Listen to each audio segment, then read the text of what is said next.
You can begin. Perfect. Respected Swami G, esteemed guests. Here's one. Respected Swami G, esteemed guests, dear devotees and friends. Not on. Hello. So a warm and heartfelt welcome to each one of you as we gather here to celebrate the divine occasion of Ram Navami, the birth of Lord Ram, a symbol of righteousness, virtue, and devotion. On this auspicious day, we are not only remembering Lord Ram, but we are also reminded of the values and teachings that he embodied, values that guide us toward living a life of truth, dharma, and spiritual wisdom. Lord Ram's life is a beacon of selflessness, courage, and unwavering devotion to righteousness. His example continues to inspire millions across the world, urging us to embody the qualities of a true seeker, a servant of the divine. Today, we are particularly honored to have with us a revered spiritual teacher, Swami Shankarananda Maharaji, a self-realized monk and profound spiritual leader. Swami G's journey is one of deep devotion and spiritual insight. Born in Guwahati, Assam, Swami G was drawn to spirituality from a young age. As a schoolboy, he came into contact with his beloved guru, Sri Bhagavan, and after years of dedicated spiritual practice, embraced the monastic path in 1998. Swami G was one of the first 6 monastic disciples of Sri Bhagavan, and since then he has devoted his life to the teachings of Advaita Vedanta. Swami G is not only a teacher of profound spiritual truth, but also a guide who makes these teachings accessible to all. His wisdom is drawn from his vast knowledge of Vedantic scriptures and his own life experience. His ability to communicate these teachings in a practical and relatable way has touched the hearts of many around the world. Swami G's words, including his books Advaita Vedanta and Vedanta in Question and Answers, have been instrumental in bringing Vedantic wisdom to a global audience. His teachings have inspired seekers in India, Europe, Indonesia, Hong Kong, and beyond. And today, we are deeply privileged to have him with us for his first visit to the UK. Swami G's teachings are not just for contemplation. They are meant to be lived. As we celebrate Ram Navami, let us remember that the path to self-realization, as outlined in Advaita Vedanta, is one of inner transformation. It is through the realization of oneness of the self with the divine that we come to understand the true essence of our being, just as Lord Ram demonstrated throughout his life. I'm also delighted to share with you that the International Vedanta Society, founded by Sri Bhagavan in 1989, has been instrumental in spreading teachings of Advaita Vedanta to seekers around the world. The IVS provides a platform for deep spiritual exploration and helps guide those who are earnest in their quest for self-realization. With centers across India and globally, the IVS is dedicated to sharing the timeless wisdom of Advaita Vedanta. And I'm particularly excited to announce that the IVS now has a newly opened center in London, inaugurated in November 2024. The center will serve as a space for those seeking to explore and embody the teachings of Vedanta in their daily lives, just as Swamiji so beautifully conveys in his talks and teachings. As we celebrate Lord Ram's birth, let us also reflect on the spiritual wisdom that guides our lives. May Lord Ram's divine light inspire us to walk the path of Dharma, and may Swami Shankarananda Maharaji's teachings illuminate the way for us to realize the divine truth that lies within each of us. Once again, thank you so much for being here today to celebrate this sacred occasion. We are honored by Swamiji's presence and grateful for the opportunity to learn and grow together in the light of Vedantic wisdom. Jai Shri Ram.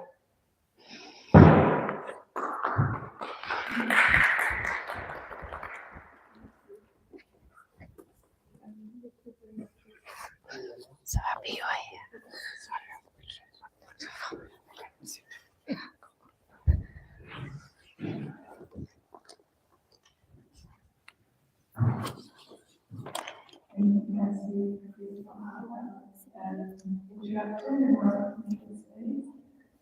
So traditionally we can have programs by chanting Ram Navami and days of chanting.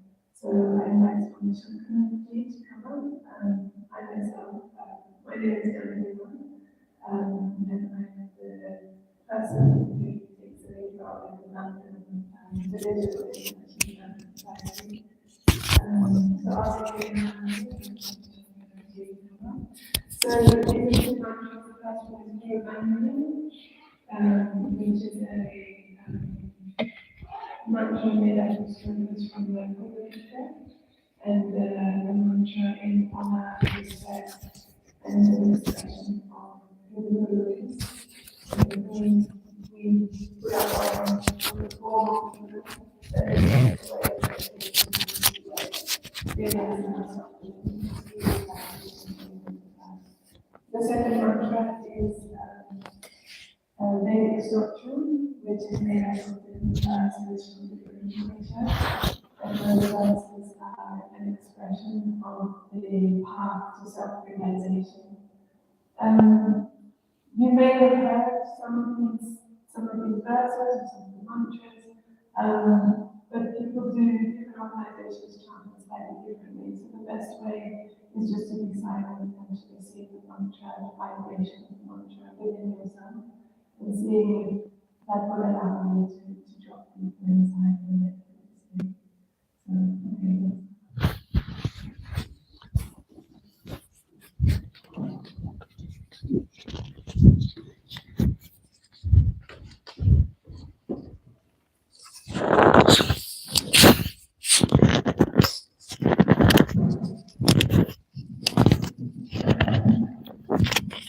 Just a little bit.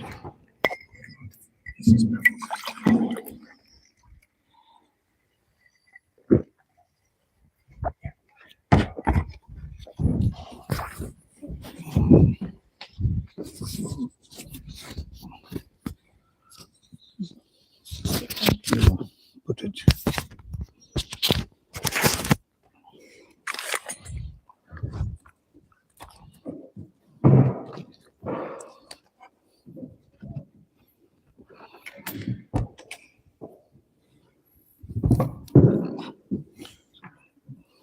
Gonna fix it. You'll have to hold it. It doesn't go all the way down. Okay.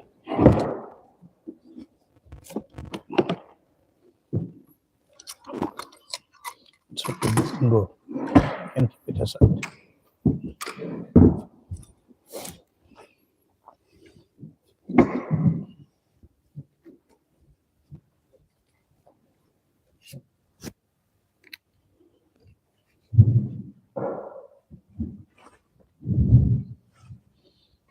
I think Hans, you can join. Yeah, you can all join. Hans, you can also come. And you can join me. Yes. Hans, this side, please.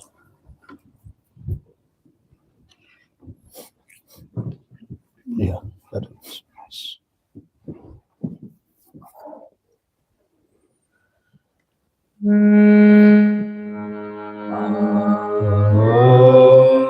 Guru Brahma, Guru Vishnu, Guru Deva Maheshwara, Guru Param Brahma, Tasmai Shri Gurave Namah.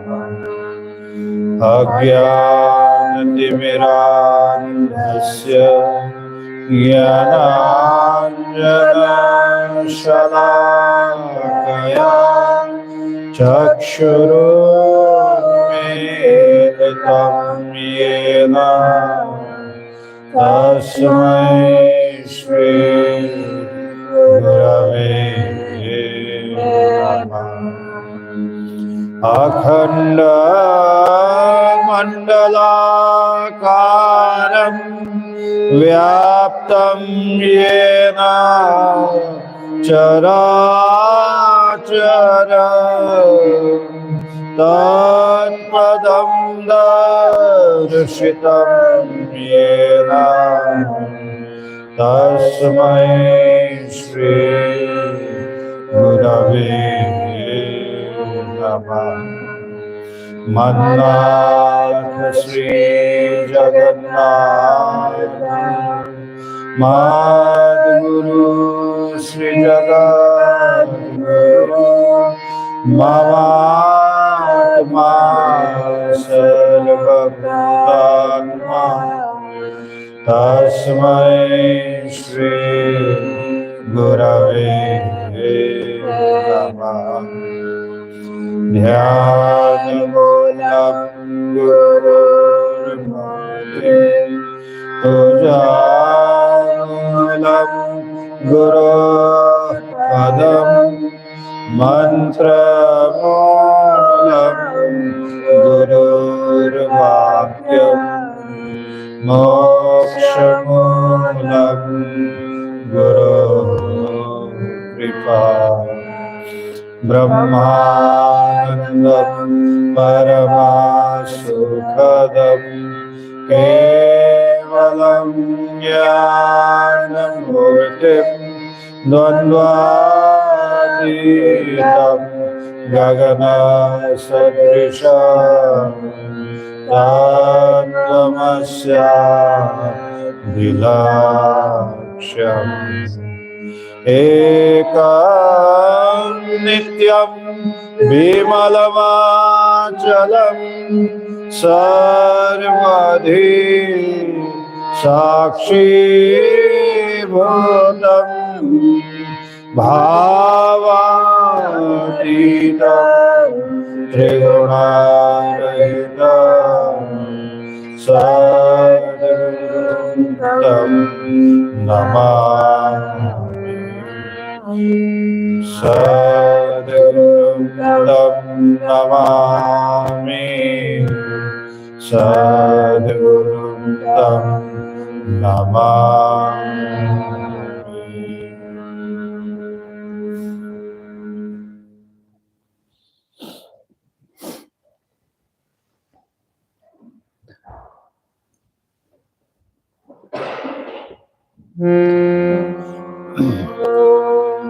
असतो मा सद्गमय तमसो मा ज्योतिर्गमय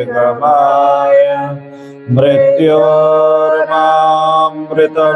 गमय आविराविर्महेधि रुद्रो यन्ते दक्षिणं मोक्षं तेन मां पाहि नित्यम्। ॐ यो ब्रह्माणं विदधाति पूर्वं यो वै वेदांश्च प्रहिणोति तस्मै त्वमहदेवात्मबुद्धि प्रकाशं ममक्षरवै शरणमहं प्रपद्ये। ॐ नमो वेदांत वेद्य गुराविबुद्धिसाक्षिणे सच्चिदानन्दरूपाय निर्गुणाय गुणात्मने। ॐ भद्रं कर्णेभिः शृणुयामदेवा भद्रं पश्यमाक्षवीर्यजत्रा स्थिरैरङ्गैस्त्वष्टुवांशस्तनुभिर्वशेम देवहितं यदायु। ॐ शान्ति शान्ति शान्ति। ॐ सहना भवतु सहनौ भुनक्तु सह वीर्यं करवावहै तेजस्विनावधीतमस्तु मा विद्विषावहै। ॐ शान्ति शान्ति शान्ति। ॐ आप्यायन्तु मम अंगानि वाक् प्राणश्चक्षुः श्रोत्रमथो मनमिन्द्रियाणि च सर्वाणि वेदानि सर्वं ब्रह्मोपनिषदं मां ब्रह्म निराकुर्यम् मा ब्रह्म निराकरणमस्तु निराकरणं मे अस्तु तदात्मने निरतेय उपनिषत्सु धर्मास्ते मयि सन्तु ते मयि सन्तु ॐ शान्ति शान्ति शान्ति वामे मनोषि प्रतिष्ठिता मनो मे वाचि प्रतिष्ठितम् आविराविर्महेधि वेदस्य वाणीश्च श्रुतं मे मा प्रहासि अनेनाधितेन रात्रान् संददामि रीतं वदिष्यामि सत्यं वदिष्यामि तन्मामवतु तद्वक्तारमवतु अवतु मामवतु वक्तारम् अवतु वक्तारम् ॐ शान्ति शान्ति शान्ति ॐ शन्नो मित्रः शं वरुणः शन्नो भवद्वारिणः शन्नो इन्द्रबृहस्पतिः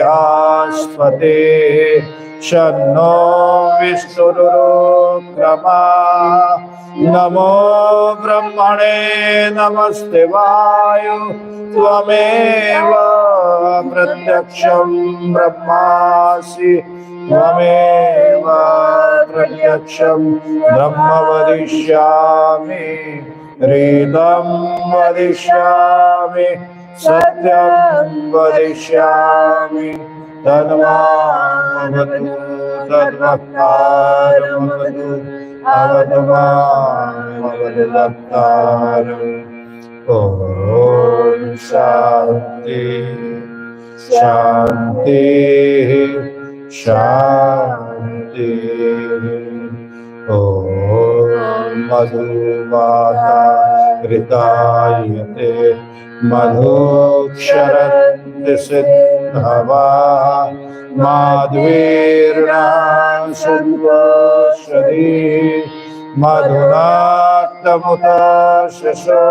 मधुमात्वार्थिवं रजा मधुद्यौरस्तु न पिता मधुमन्नो वनस्पतिर्मधुमास्तु सूर्यः माध्वीर्नागुणमन्तु न ॐ मधु ॐ मधु ॐ मधु ॐ पूर्णमदः पूर्णमिदं पूर्णात् पूर्णमुदच्यते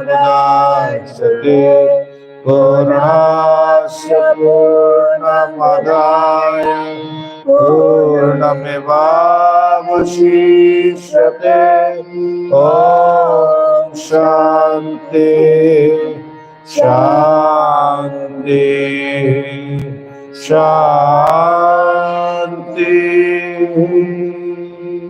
जय भक्ताधीन श्री भगवान की जय जय संघ जननी गुरु माता की जय जय इंटरनेशनल वेदांत सोसाइटी की जय जय बोलो सिया रामचंद्र की जय।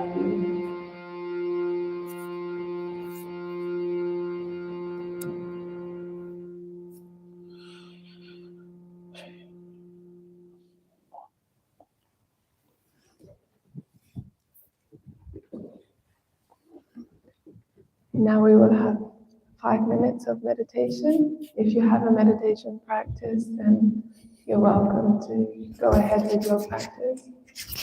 If you don't have a practice, then we would encourage you to keep your awareness around your heart center, the center of your chest, and seeing if you can drop deeper into that space, allowing yourself to be withdrawn from the senses and the external world and concentrating yourself within the center of your heart, the center of your being.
So you're welcome to keep your eyes closed if it feels right to. Actually, these spiritual talks are meant to help us to align our mind for spiritual practice and for introspection.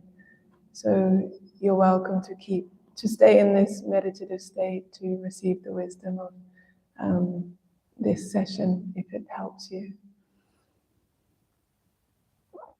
Now I'm honored to take the opportunity to invite someone up to the stage to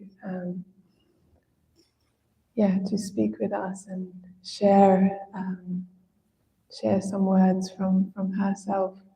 So this person, whose name is Chi Yao, is the person who has invited us to Edinburgh. So we're very grateful for this opportunity her invitation to bring us up here to host the first International Vedanta Society program in Edinburgh, and for giving us the opportunity to share this wisdom that we have received from our Guru with another part of the world. I met Chi Yao in London.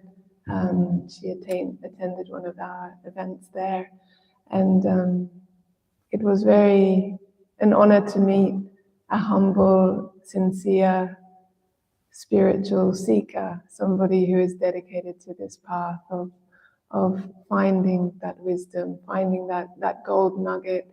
In Vedanta, it says that this wisdom of self-knowledge is the gem that makes all other gems lose their value.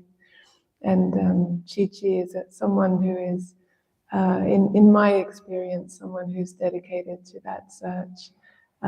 So much so that she has studied many different university courses to seek within the different religions and whatever is being offered in the world today to try and get beyond it, to really dig and get to the source within.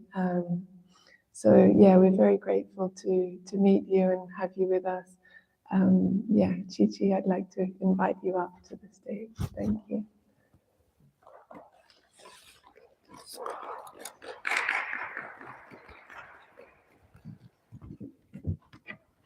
You can sit. You come to us. You want to sit there? Thank you for this program.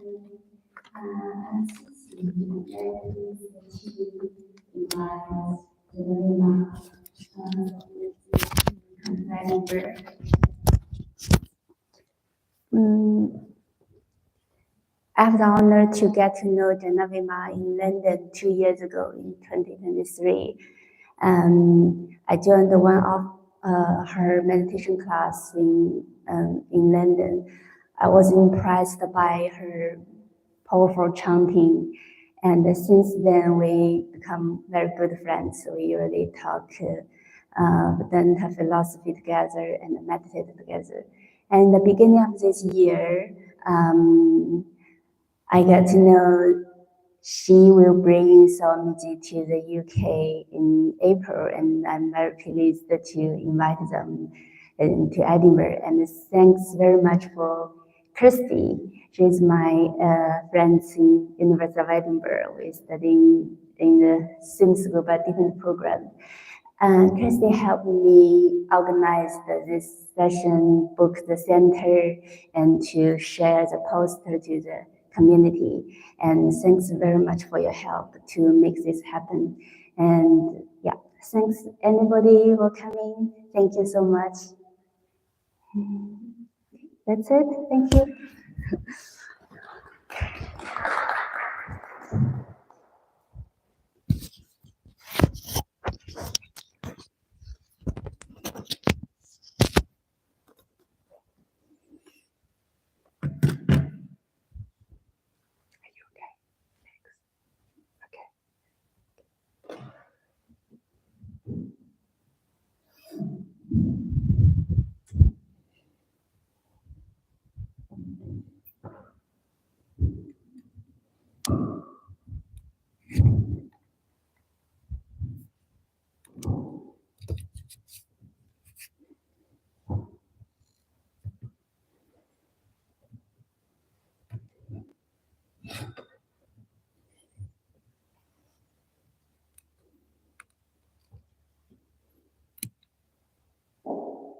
Thank you, Chi.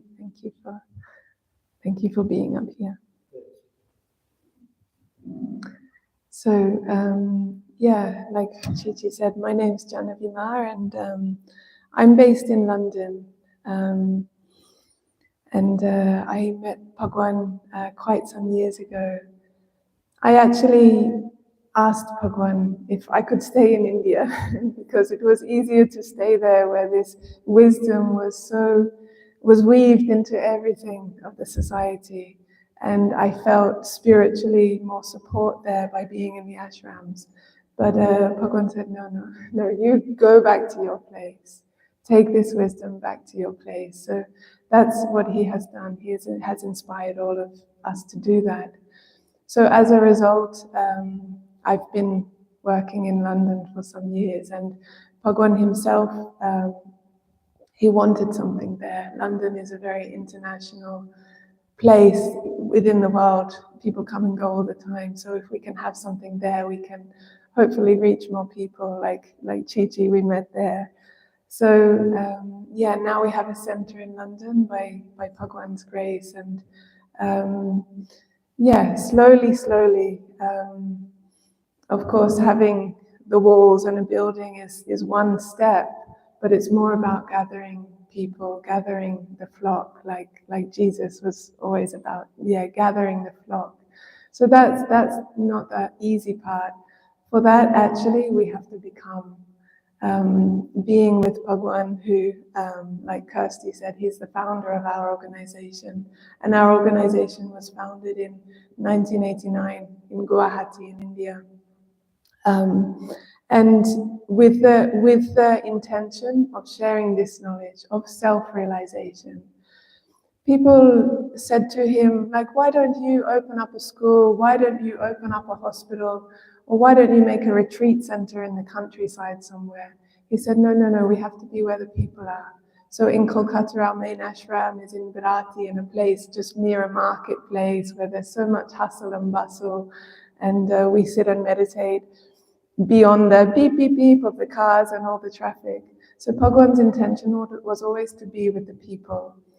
And that's what he's wanted to spread worldwide. But it's not about having a product to sell or to advertise something. It's about within our own journey within. We can't change the world, but we can change ourselves. We can work deep within. And in order to inspire others and in order to do anything in the world, actually that's all we can do. Work on ourselves. So in order to share this knowledge, I have to keep going, digging deeper within me. Being with Bhagavan in India inspired me in that way, because I felt really what is the benefit of being with an enlightened master, that just being in his energy, being in his environment, being around him, listening to his words, allowed me to understand I can also do that. And that is what the Guru does. That's what Bhagavan did. He put a mirror in front of our face and showed us that we can do that. So Bhagavan started this organization. Why? Because somebody liked what they heard. They wanted to support him. They gave him 10 rupees. So this 10 rupees was received, and he understood, this is not for me. This 10 rupees is not for me. Why? Because this knowledge is not mine. It's not coming from me. This is the knowledge that is impersonal, the knowledge that is eternal. So it was then that he established this organization, because he needed a committee. He needed a group of people then that could collect this money and use it for the benefit of humanity, for the benefit of mankind. So he set up the International Vedanta Society. And the motto of the organization is Atmano Mokshatam Jagat Hitayacha. So liberation of myself, and then the well-being of the world. So unless I know myself, then there's only so much I can do. Yes, I can give money, I can give food, I can do so much, but that is limited. That will only get so far. So, but how can we really help humanity is to inspire others on the path of liberation, the path of realization. So how do we do that? We have to do it within ourselves first. So this is the essence of this organization that was set up in 1989 by Sri Bhagavan. And I feel very blessed to be here and to share part of this organization with those of you that are meeting us for the first time today. I now have the honor of inviting one of our new young sisters from London. Her name is Olivia Carstairs, and She is a former student of the Royal Conservatory of Music. And so she, in a way, in a worldly sense, she has achieved a lot. So achieving that and now bringing her dedication and devotion in this direction towards spiritual practice at that young age is quite significant. It's quite special. So we're inspired by her as well, and we know that she's going to have a lot to share with people her age. So I invite her up to speak some words and to share a song with us. Thank you.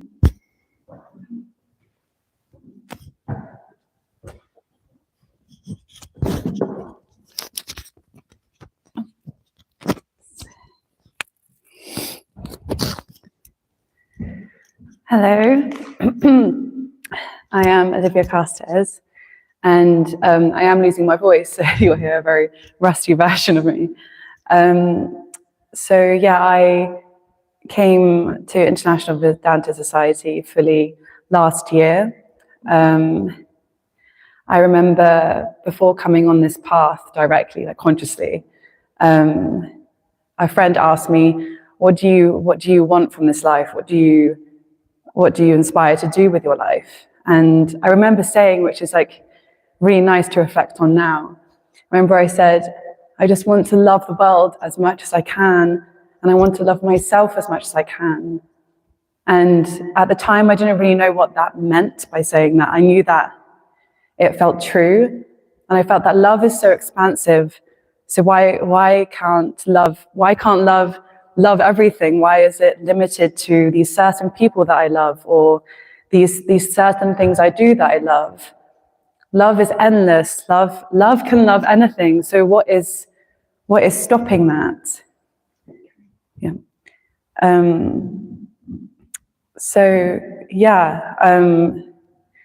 I started to going further on into the path and learning about Bhagavan and learning about the self. I realized that the more I loved the self, the more I loved what was inside me. I could see that in everyone. And the love, I started to get a glimpse of what true love really is. I think the West especially, we're confused about what true love is. It's not this transactional, if you do this for me, I will do this for you. I love being wrong about love, because love is far better than I will ever be, and I have ever been. And learning about it has been the most beautiful journey, and learning about Bhagavan has completely changed my life. I hope to continue learning. The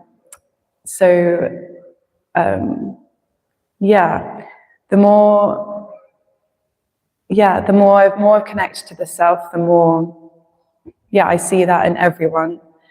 And people laughed at Bhagavan when he wanted to call it the International Vedanta Society, because it started, as Janavima said, in a small place in India. But actually, of course it's international. It's actually the only thing we have in common is that we all have this nature. We all have this nature that our nature is love. It's like how the sun shines. The sun doesn't make itself shine. It is the nature of the sun. And that's just like us, but we just don't know it. So getting close to that has been so beautiful. One of my favorite quotes by Swami Vivekananda is, come out into the light of the universe. Everything in the universe is yours. Stretch out your arms and embrace it with love. If you have wanted to do that, you have known God. I love that quote so much. So I'm going to sing a song now. Hopefully I don't cough.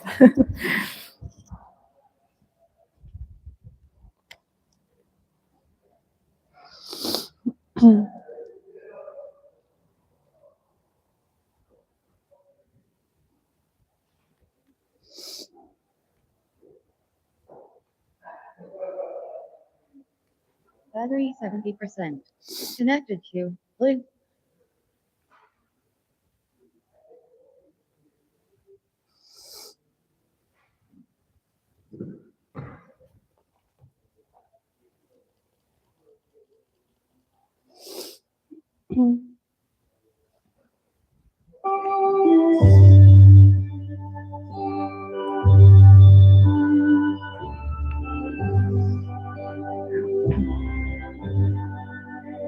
Take my hand, precious Lord. Take my hand, lead me on. I'm tired, I'm weak, I'm worn. Through the storm, through the night, lead me on to the light. Take my hand, precious Lord, lead me home. In my way grows drear, precious Lord, linger near. When my life has almost come, hear my cry, hear my call, hold my hand lest I fall. Take my hand, precious Lord, lead me home.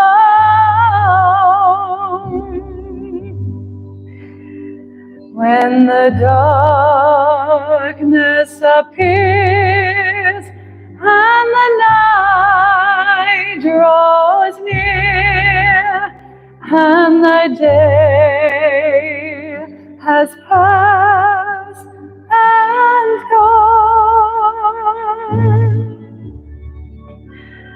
at the river I stand, guide my feet, hold my hand, take my hand, precious Lord, lead me home.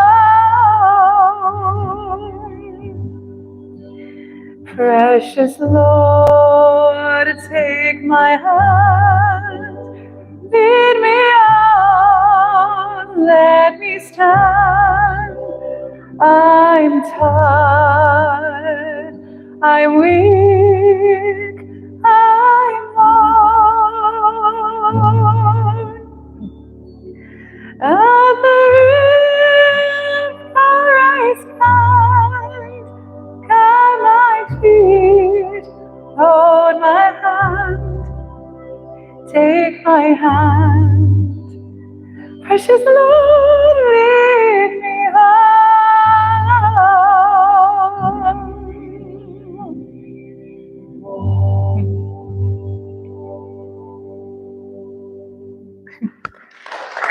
Thank you.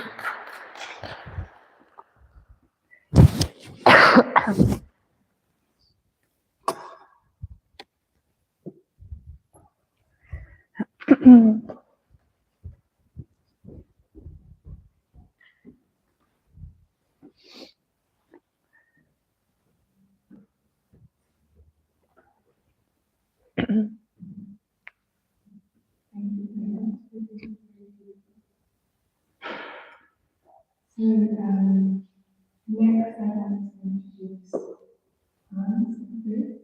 Come up on the stage. We've known Hans since 2011.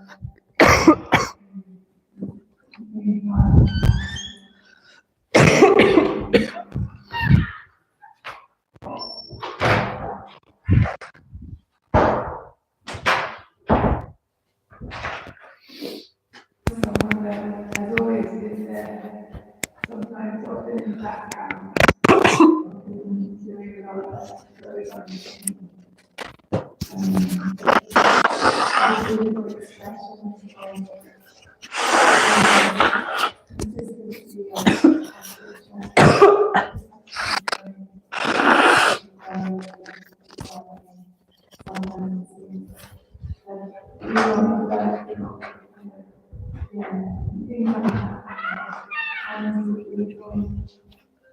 Expression of practice, with the power of this person, you can see it in him. So thank you for being with us and for being part of our universe. He's from the Netherlands, and he has a very key role in the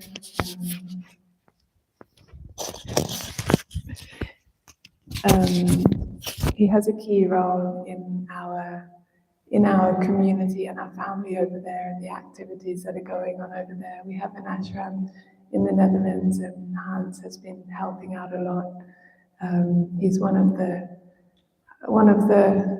the main cornerstones, I would say, of that center and of that project and chapter. He's working still in his government job over there, being on service in his field of work, and also being of service in a greater expansive way. Yeah, would you like to come up?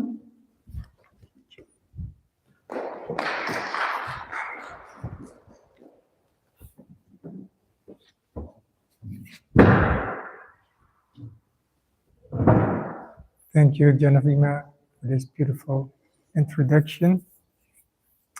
Yeah, International Vedanta Society. Closer. More close.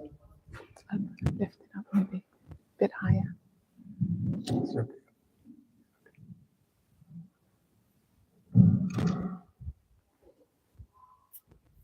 Does a guy like me come into this Indian-rooted international organization?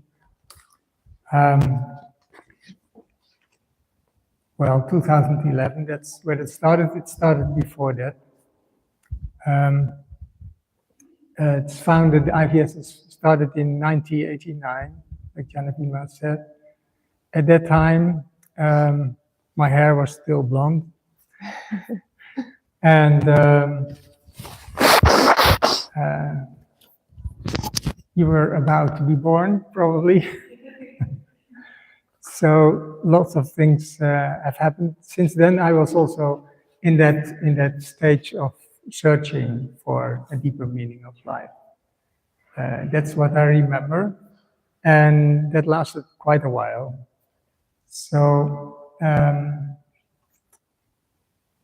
in that period, it's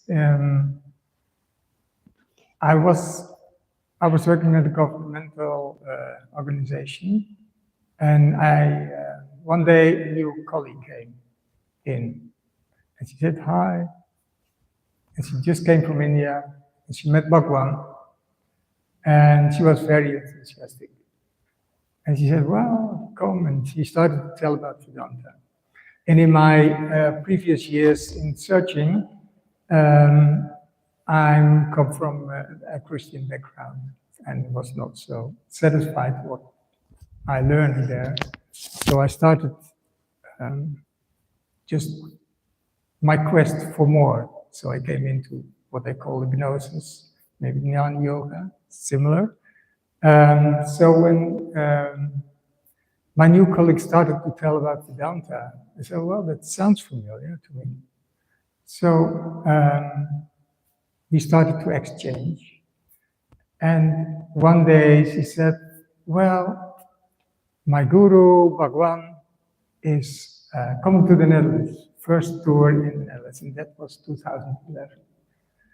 So she said, she invited me and said, well, he's for 1 week, he's in the Netherlands, it's almost holiday season. You come and meet him. And as far as I remember, I was in a quest, but I was not like really looking for a human guru in form, whatever you call it.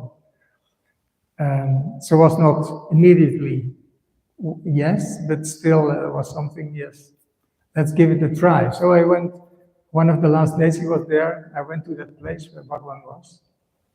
And so beginning of the afternoon, I was waiting in the terrace, it was summertime, and suddenly Bhagavan came out, and I saw that Indian man, and he said, hello.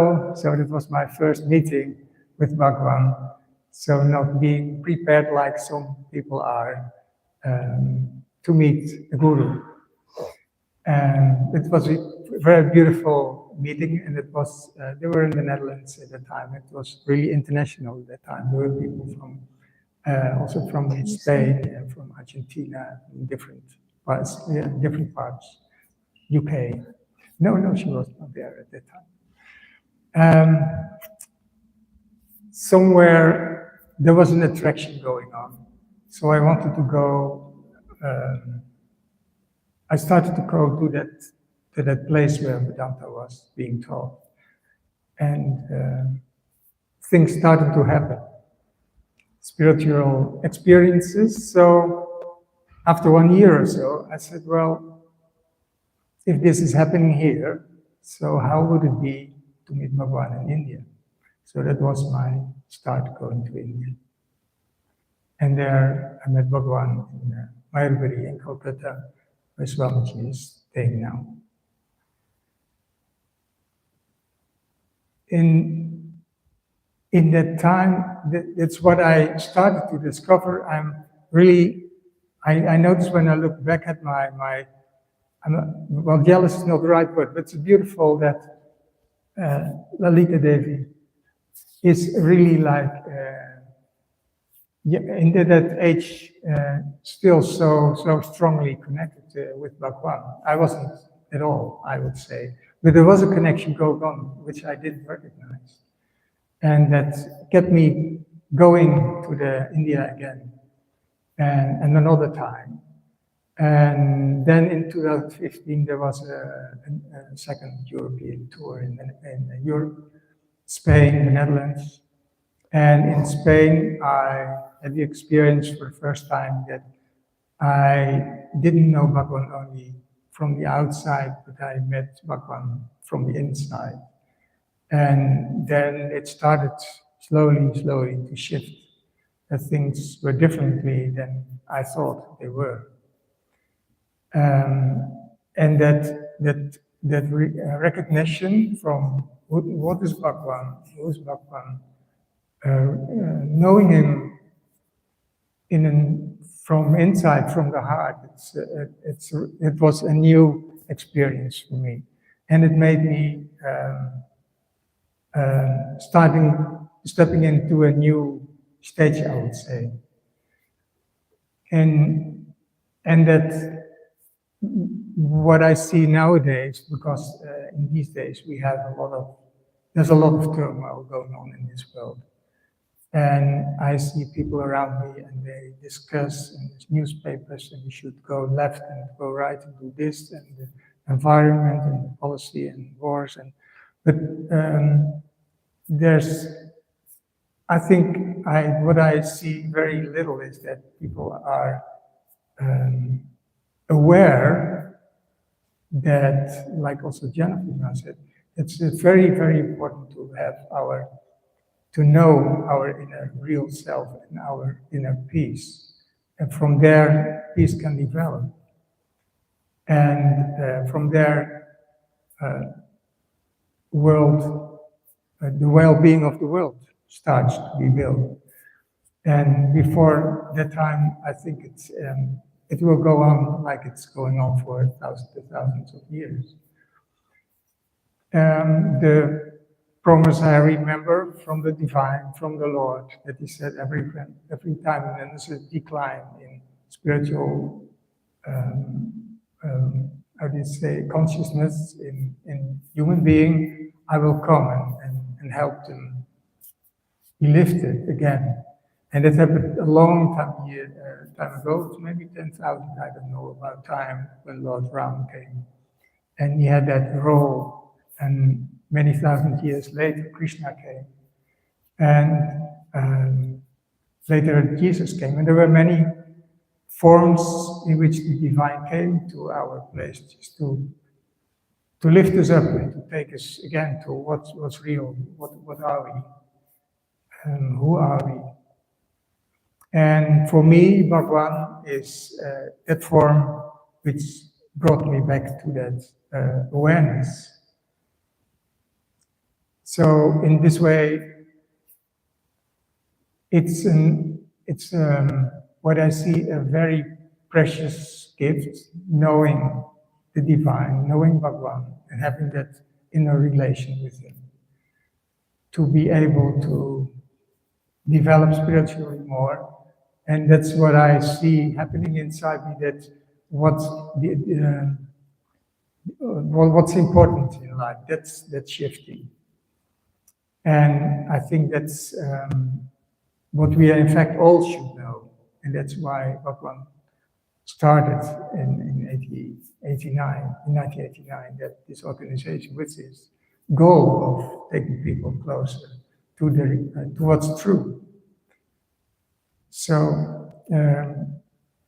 now I'm here today being part of this organization and wanting to help out to bring this message. And I know it's not about, now we are together, it's just not about talking and like in the beginning with chanting and meditating. It's the vibration is also an important part to share this. So from what starts with an inner awareness of longing for fulfillment, that can go away to this.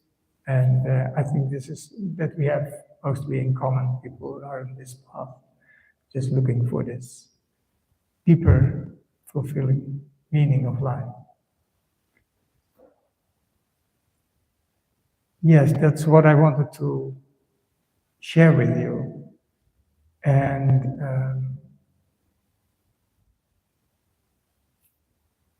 Janavima, I should introduce you also to Janavima, but I don't know if you still are you going to give another. Okay. So Janavima, I would like to invite to come here. Like she said, she started in 2011, meeting with one in a similar situation, like an inner quest for fulfillment. And going to India to find something, and she found. And since then, she's been very active in this organization and wandering around in the different countries where IVS is becoming active now, organizing the tours in different countries, and now having this center. And when I look at Janavima, I remember that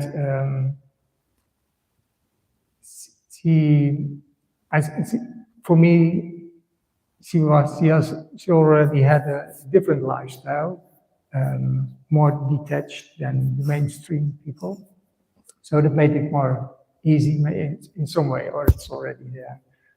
And inwardly growing to more detachment into that brahmacharya, so to wearing white. And finally she did in the beginning of January, I think, 2024, she got initiated as brahmacharya.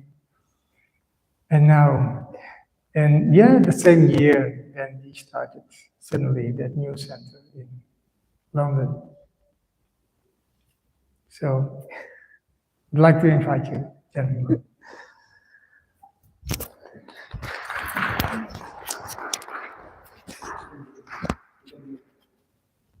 I've got one.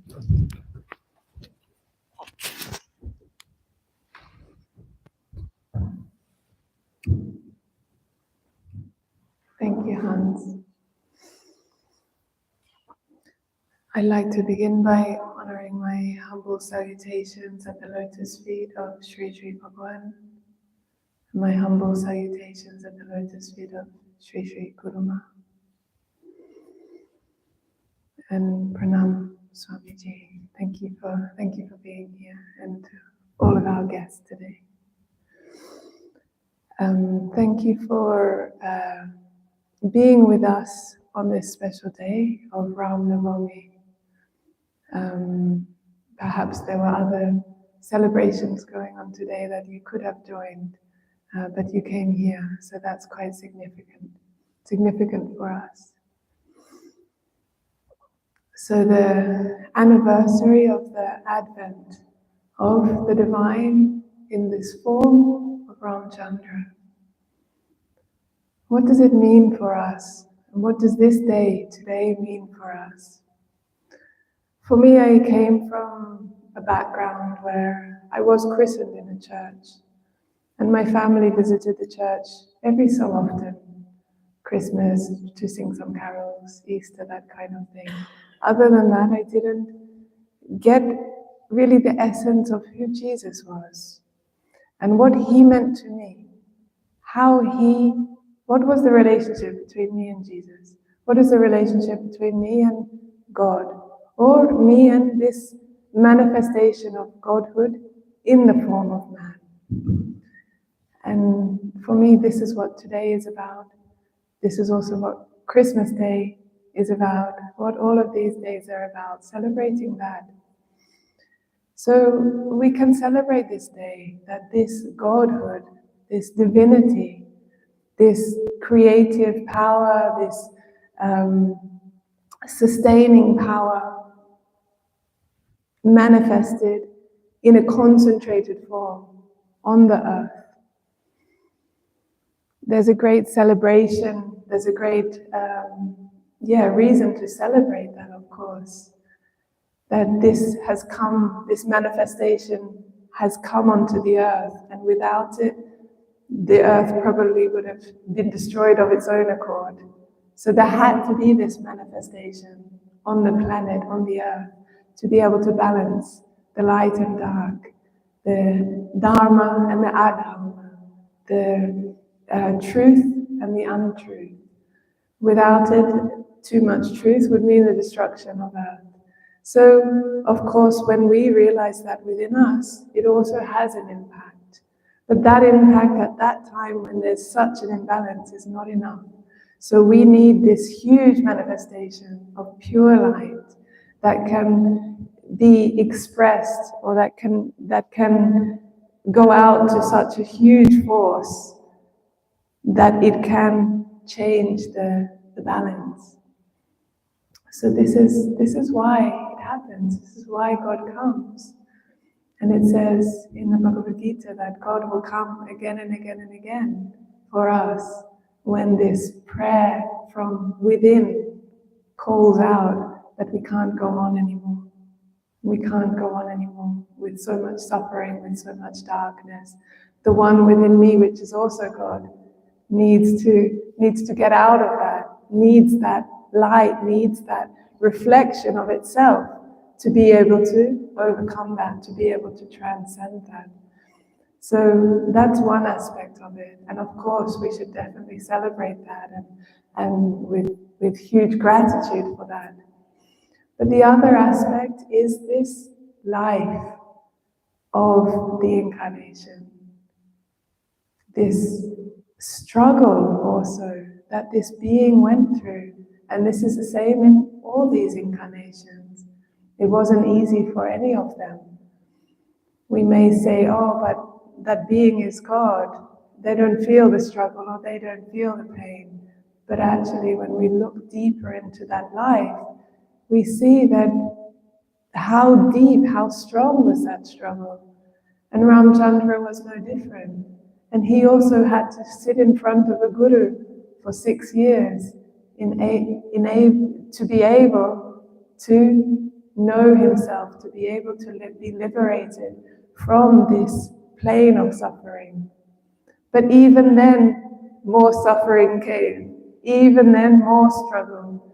He was exiled at an early age for 14 years. But his family and his friends, he said, no, you don't go. We'll do what we have to do so you can stay. But no, he went, like Kirsty said, he was an upholder of truth. He needed to be an ideal for the people. According to the family tradition, my father has said this thing that I have to honor, because in honoring my father, I'm honoring the tradition. I'm honoring the fabric of how society runs. So he did that. He lived a life according to that truth, even though it meant facing the struggle. So he was exiled. He went to live in the jungle with nothing. He could have stayed if he chose to, but he chose to lead the noble life of sticking to truth, and he did that. But that wasn't the end, and then his wife was kidnapped. So he had to go through all this whole journey then to Lanka to build an army of warriors of truth, to go and find his wife, and a huge battle, a huge struggle he faced. He didn't turn around, he didn't run away from it, he faced it. And this is what these incarnations have done, they have always done. They haven't had an easy life at all, none of them have. So it's the human aspect of these incarnations or these manifestations of Godhood on earth that inspire us to also transcend the human aspect. But what does it mean? It means that this human aspect has to face particular things in order to transcend, in order to go beyond, in order to recognize my divinity, recognize my strength, recognize my power. Facing these obstacles is a way to do that. Like the river, when it gets blocked, it doesn't. It stays there for some time, but as it stays there, it's building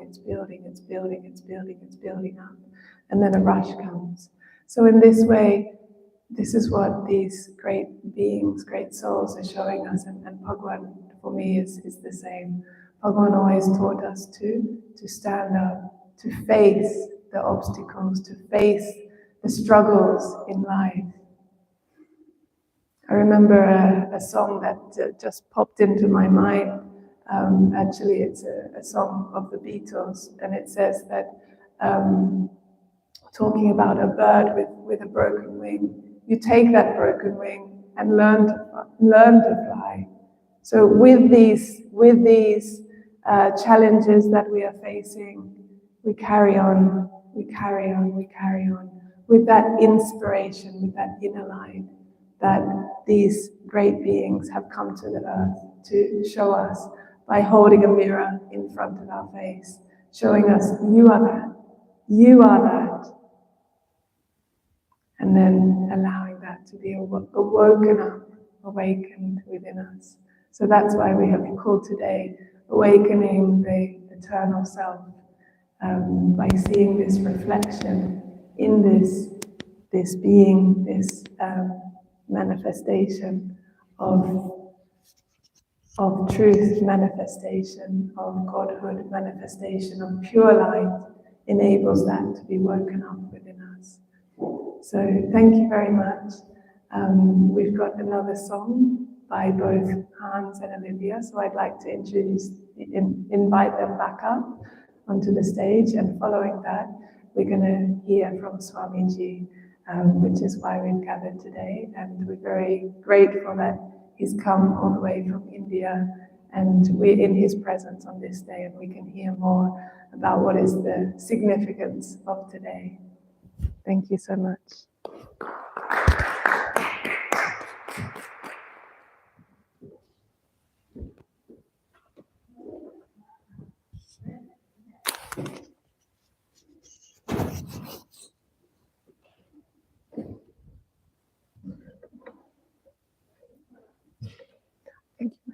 hold it. Yeah, otherwise we take 2 minutes. What? Yeah. But, oh, You can try. okay. Yep. Yeah.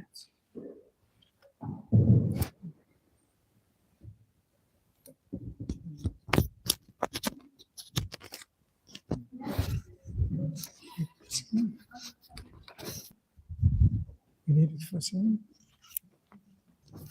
Thank you.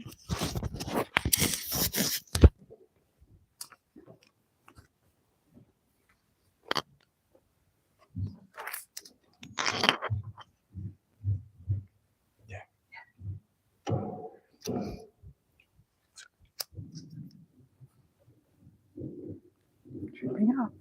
It's okay. I think it's okay.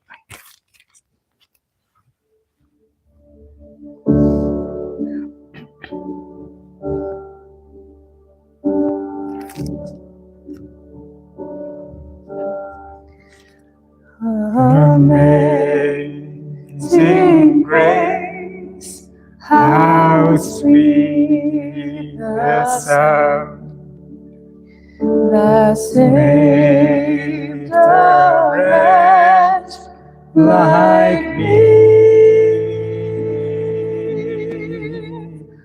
I once was lost, but now I'm found.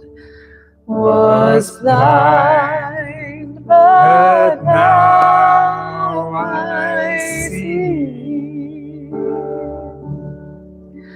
'Twas grace that taught my heart to fear, and grace my fears revealed.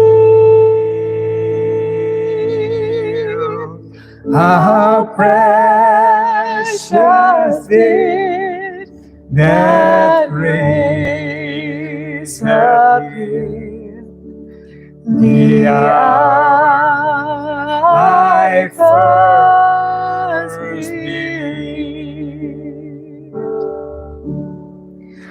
Through many dangers, toils, and snares, I have already gone.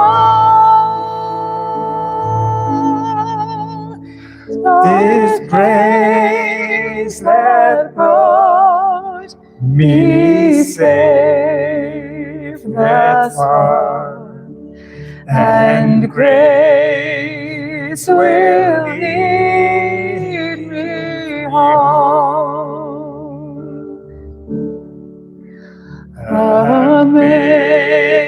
Amazing grace, how sweet the sound that saved a wretch like me.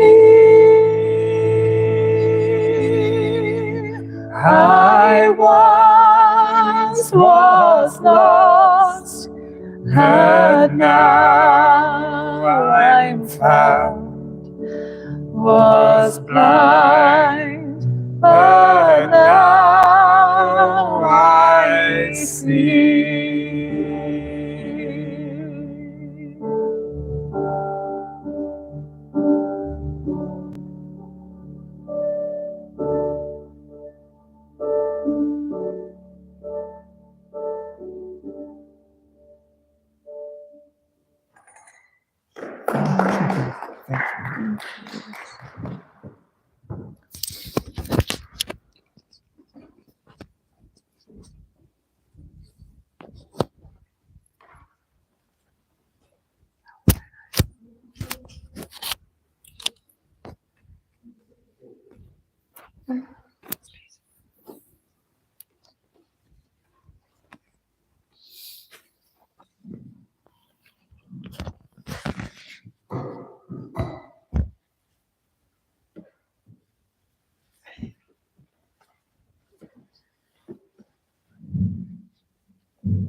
At the very outset, I offer my deep salutations at the lotus feet of Bhagavan, the founder and core of the International Vedanta Society. I offer my prostrations at the lotus feet of Sanghajanani Guruma, and my prostrations to the embodiment of truth, Sri Ram, because today is Ram Navami, an auspicious day which marks the birthday of Sri Ramchandra. And back in India, Sri Ram is synonymous with truth. He is said to be the embodiment of truth. So it's really nice to be here, far away from India, in Edinburgh, in Scotland, to be among you and to have this opportunity to celebrate the birthday of Sri Ramchandra and speak a few words.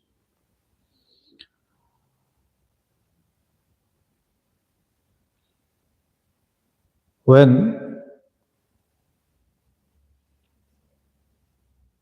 we speak of truth, there is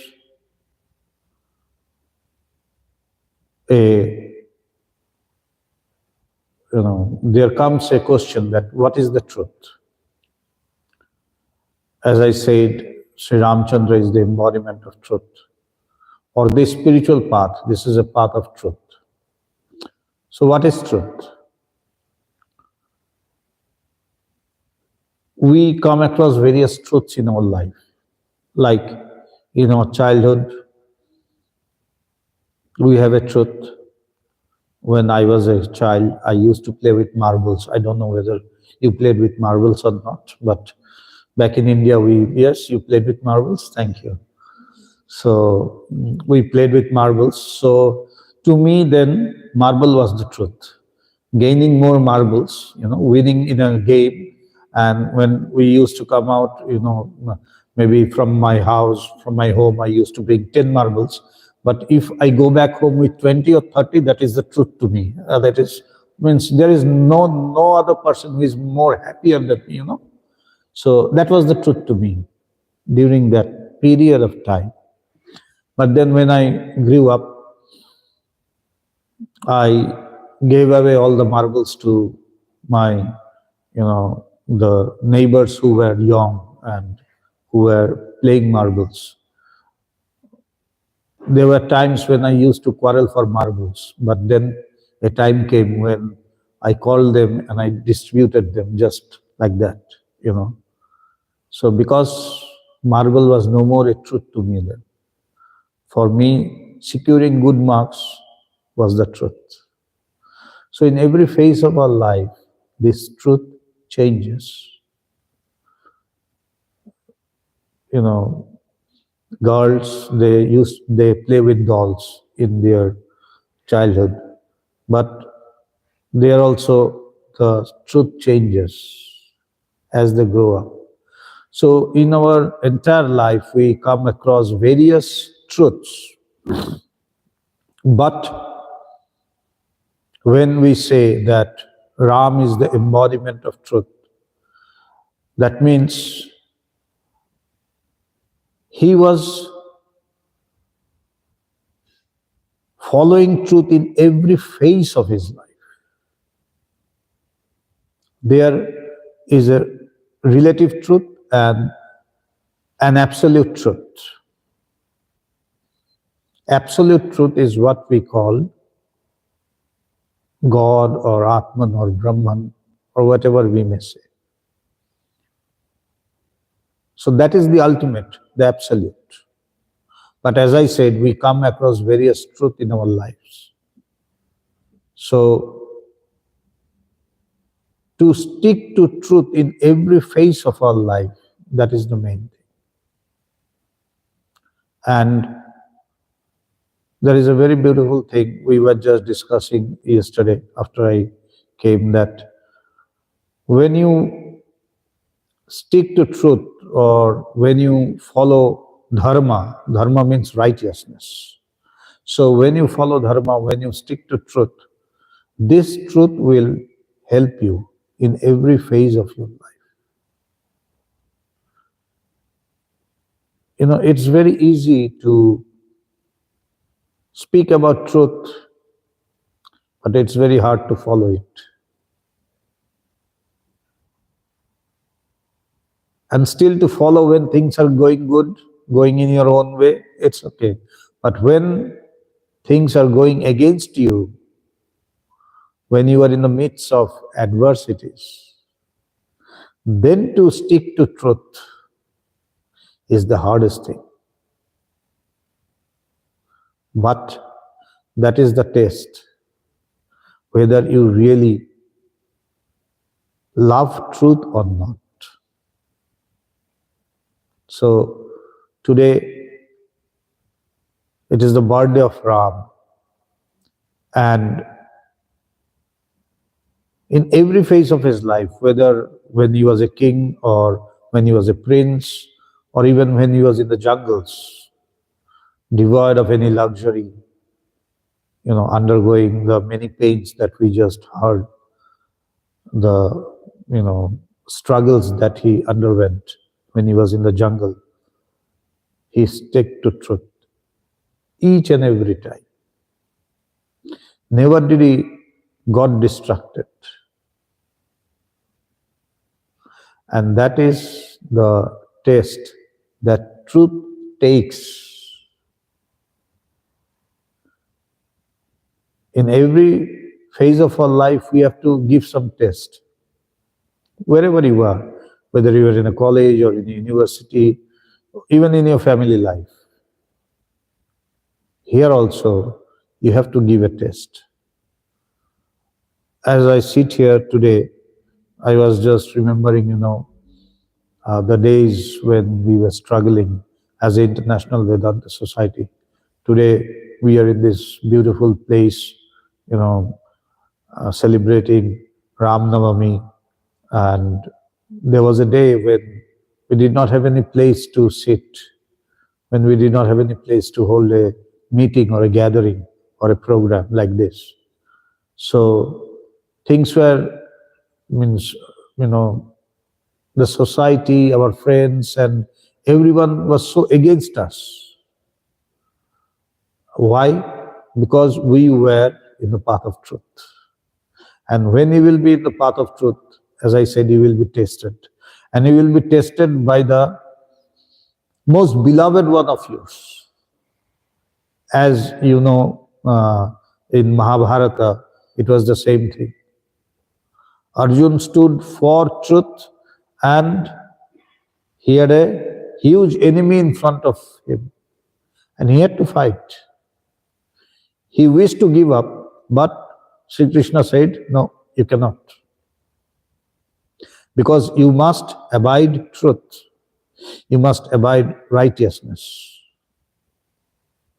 And this is the time to test yourself. So as I was sitting down, as I was telling that, I was thinking those days of hardship when we did not have a place to sit, and today we are here in this beautiful, hall, beautiful auditorium, celebrating this auspicious occasion. But the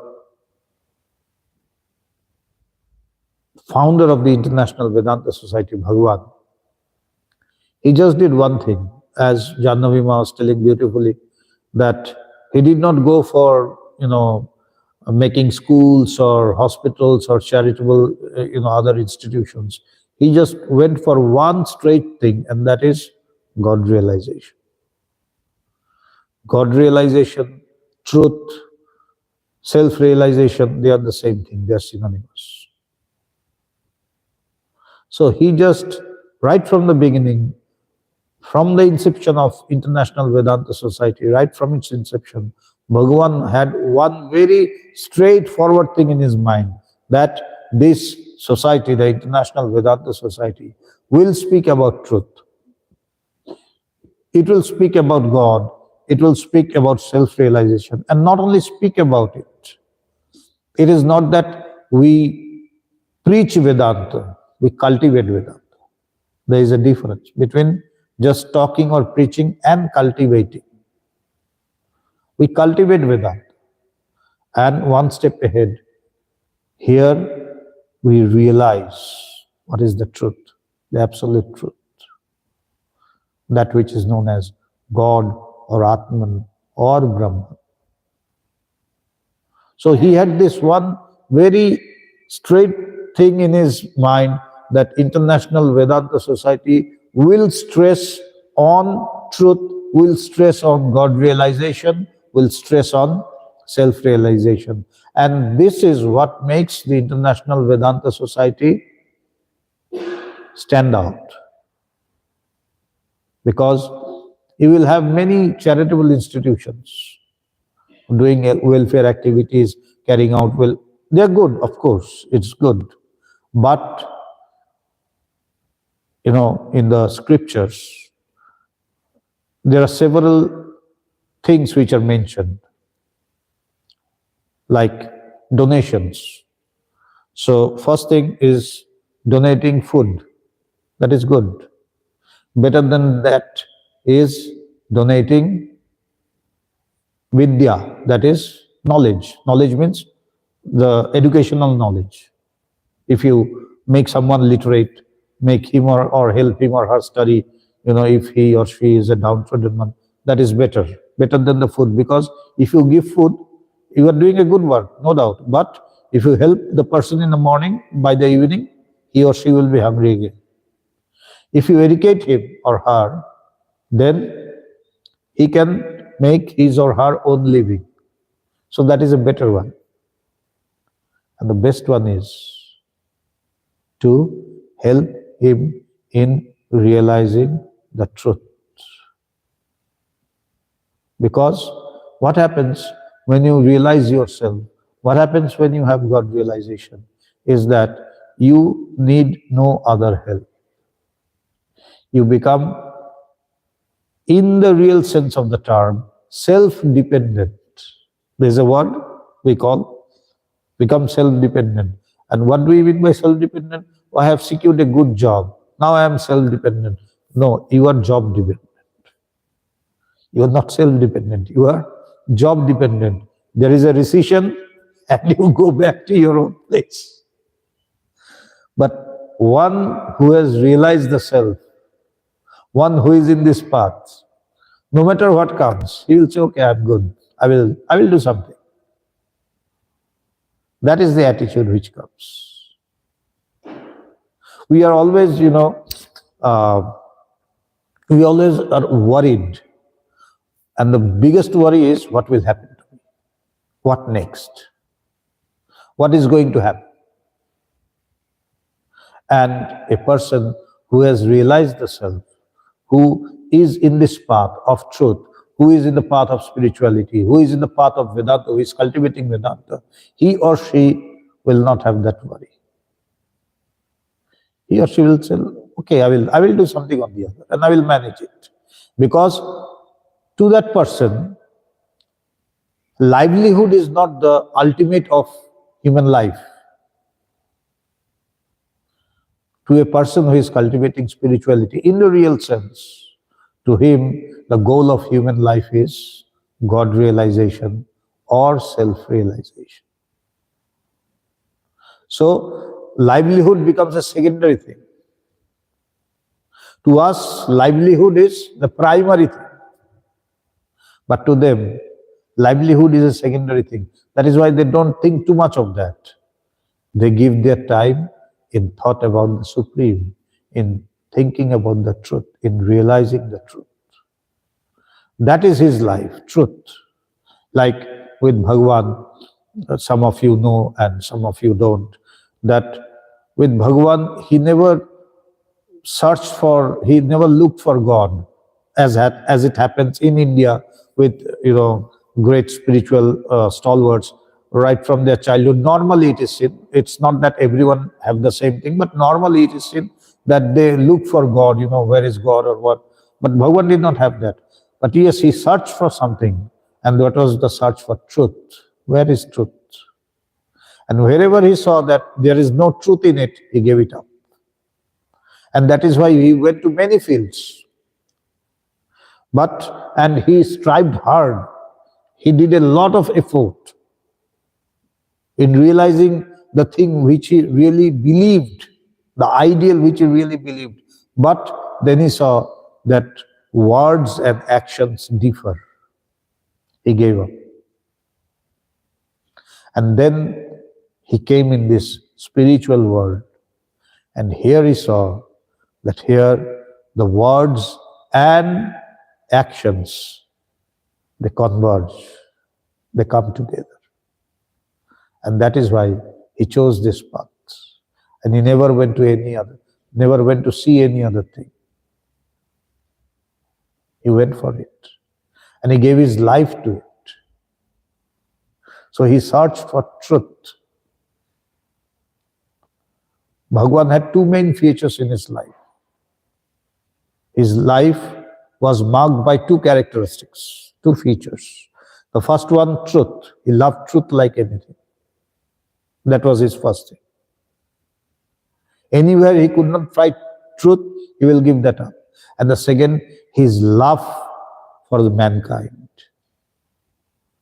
Selfless love for mankind. That was another thing to cherish, to look. How he loved persons, how he loved everyone. Not only his devotees, not only his followers, everyone, anyone who comes to him or wherever he goes. And he beautifully said, like we love someone and there is a cause behind it. Sometimes the person is good looking, that is why I love. Sometimes he earns a lot of money, that is why we love. Or it is something or the other, but there is something. If not anything, he or she is a good-looking person. So that is, I am, amazed to see that person. So that is why I fall in love. But with Bhagavan, he loved everyone who came to him.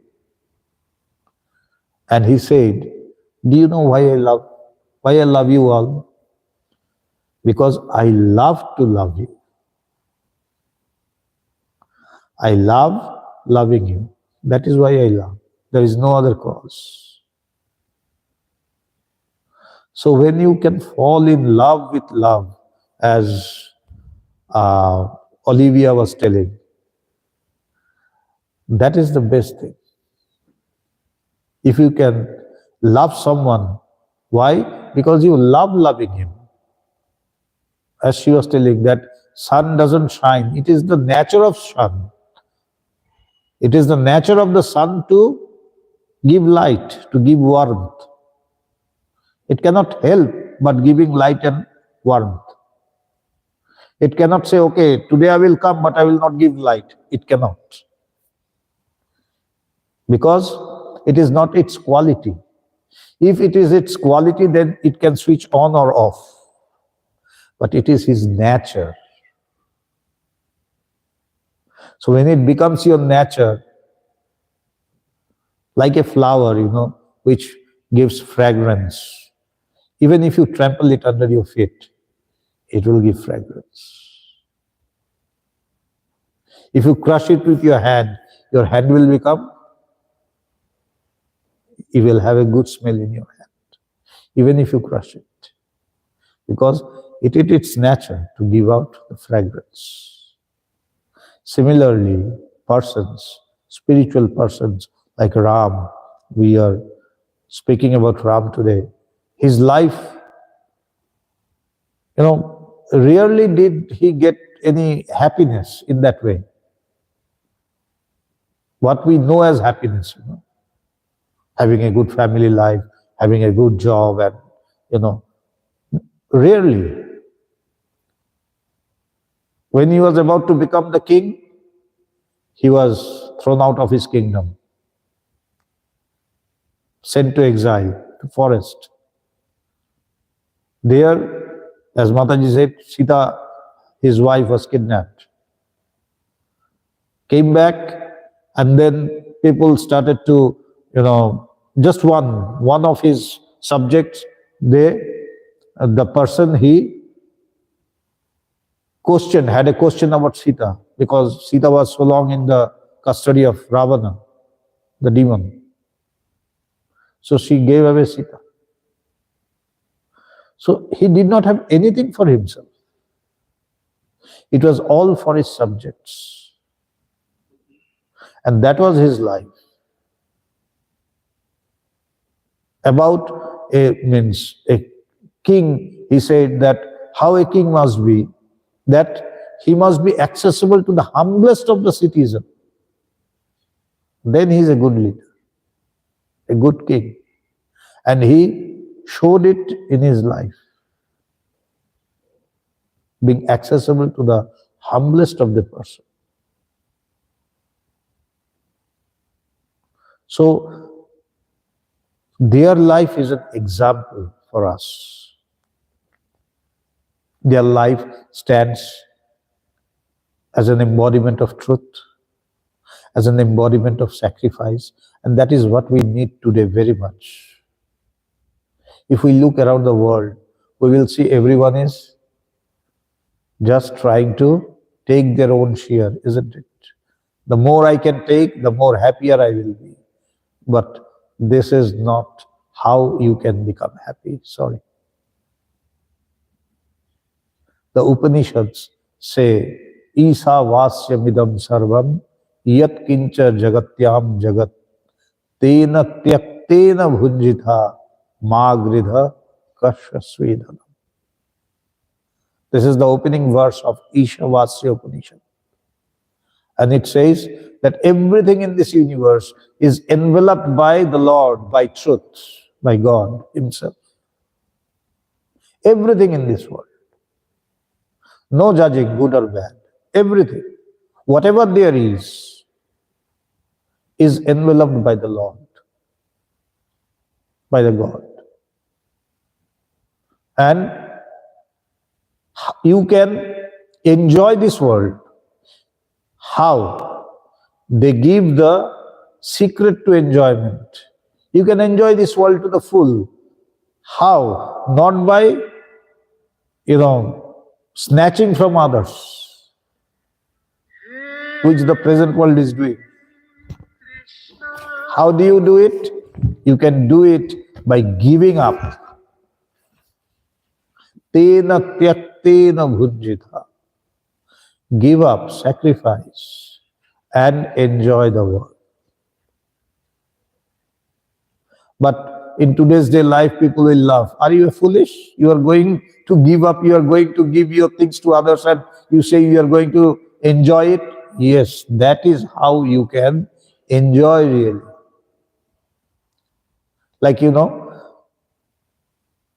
mother, when she cooks food for the whole family, and she cooks the food and she distributes it. And when his son or daughter comes and tastes the food, and the food is very delicious, and then the son or the daughter says, Mommy, can I have some more? And the mother sees that This is the last thing that I have for myself. But then what does she do? She willingly, happily gives it away. So she sacrifices, isn't it? But then, does she only sacrifice? Doesn't she gain anything from that? Does the mother only sacrifice by giving away her own portion to her child? Doesn't she gain anything? Yes, she gains. What does she gain? Love. She gains love, and moreover, she gains the satisfaction of motherhood. Because that is what you call being a mother. You give your own to your child. And if the child says, "Oh mother, you don't have anything for yourself," she will say, "It's okay, you have it." And she doesn't hold a grudge for that, isn't it? That is what she gains. And that is much more than the food, than the delicious food. The satisfaction of being a mother. Similarly, persons, self-realized persons, like Sri Ram, or we have seen Bhagavan ourselves, they gain this. They gain this satisfaction by giving up, by sacrificing. You know, when we went to Bhagavan, and suppose there were a group of Swami G's or maybe other devotees who have come from a far off place, maybe from Lake Gardens or maybe from other parts of the city. And they would come and they would go into the room where Bhagavan lived. And Bhagavan used to call them, "Come on, sit down." And he would say, "Someone, okay, bring them some sweets or something." In India, sweets are very famous, you know. So you have been to Varanasi and India, parts of India. So, and especially in Bengal, it's very famous. Whenever you go to someone's place, that's the first thing they offer. Whether you like it or not, it's not their matter. You know, what matters to them is they like it. They like feeding you, so they will give you sweet. So Bhagavan used to tell, "Come on, bring them something to eat." It might be a sweet or something, you know. And normally you would be waiting, you know, but Bhagavan would say, "Come on, eat in front of me." He won't eat, but he would watch eating us. And he would gain a satisfaction that we are eating or we are enjoying the food in front of him. He will be paying for the food, for the sweets or anything, you know, snacks, whatever it is. He will be paying it, but he will not be eating it. But the ultimate satisfaction is his. Isn't it?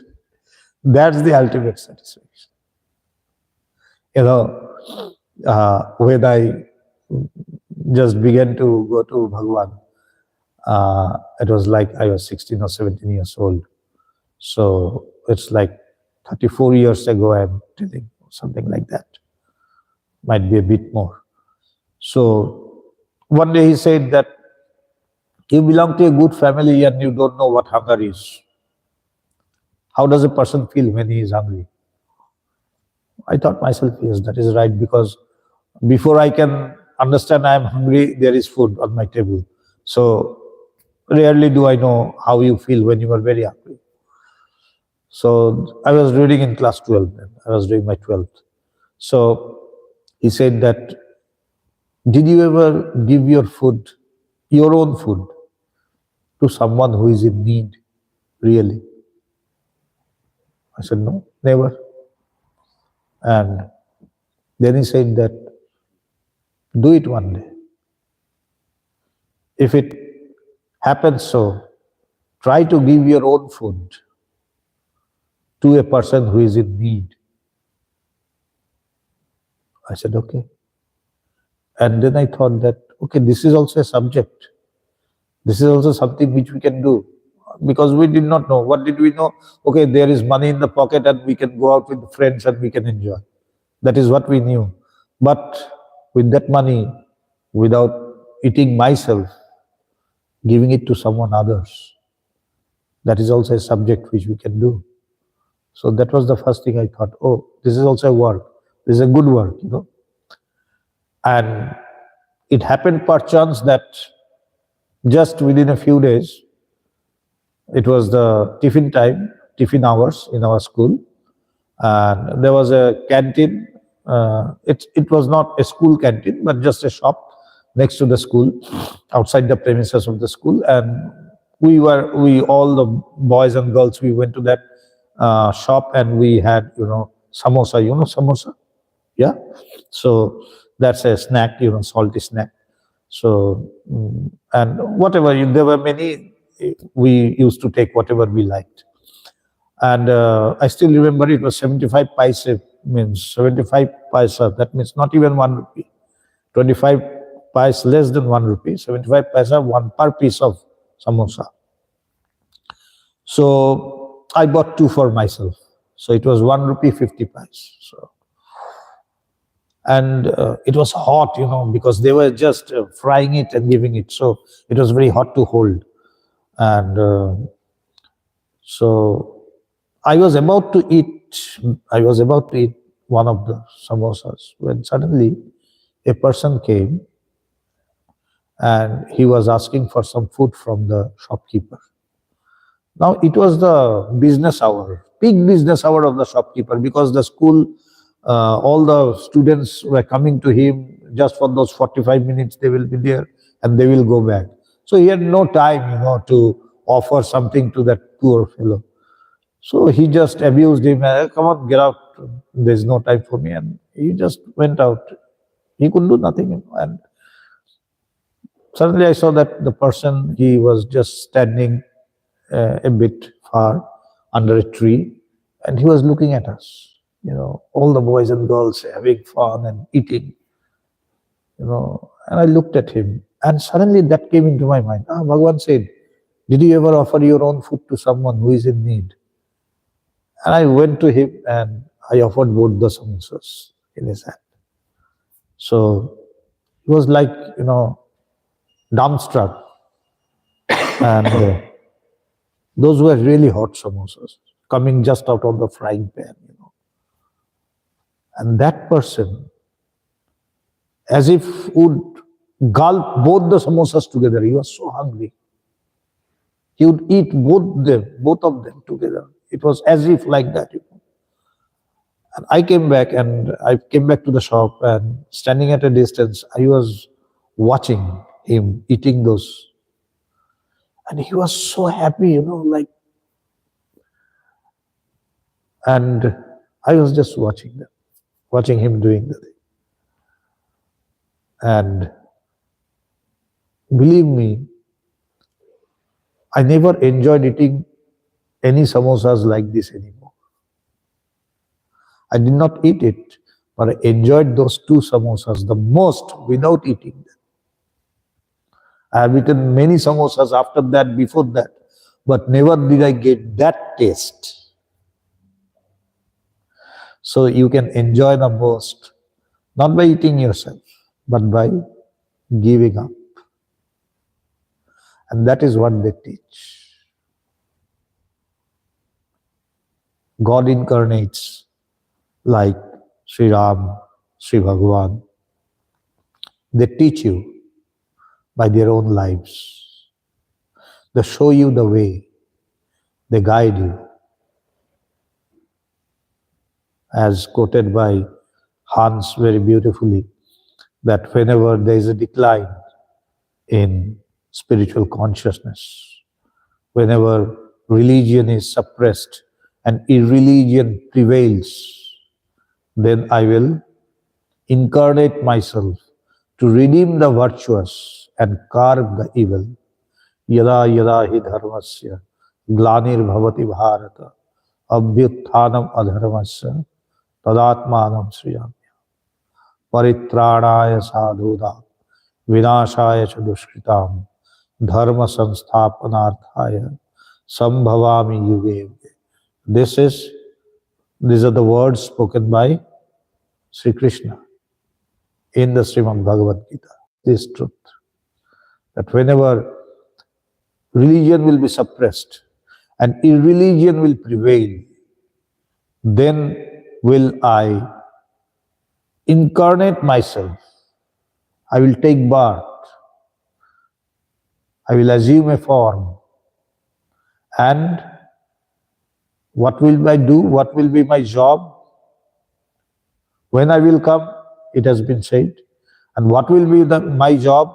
To redeem the virtuous and to curb the evil. So, Sri Ram came during that time. Sri Krishna, again, the same thing. And now if we look at the world scenario, it is the same. We enjoy snatching from others. People dying on the road, we don't help them, we take videos, we make reels. So, inhumanity prevails rather than humanity. And this is the time when he comes. And we have seen Bhagavan doing the very same thing for years on. So, for the last 36 years, till he was in his body, physical body, Bhagavan went on doing the same thing. He would speak at length on Vedanta, and as I said, we don't preach Vedanta. Of course we do, but we go on a step further. We cultivate it in our lives, not just speaking it. We cultivate it, we try to bring it in our lives and to, enrich our life with the truth of these Upanishads or Vedanta. And International Vedanta Society emphasizes on this very truth that the goal of human life is God realization or self-realization. God realization or self-realization is the goal of human life, and you can achieve it. It is not a hard task. It seems to be hard because we have not heard about it.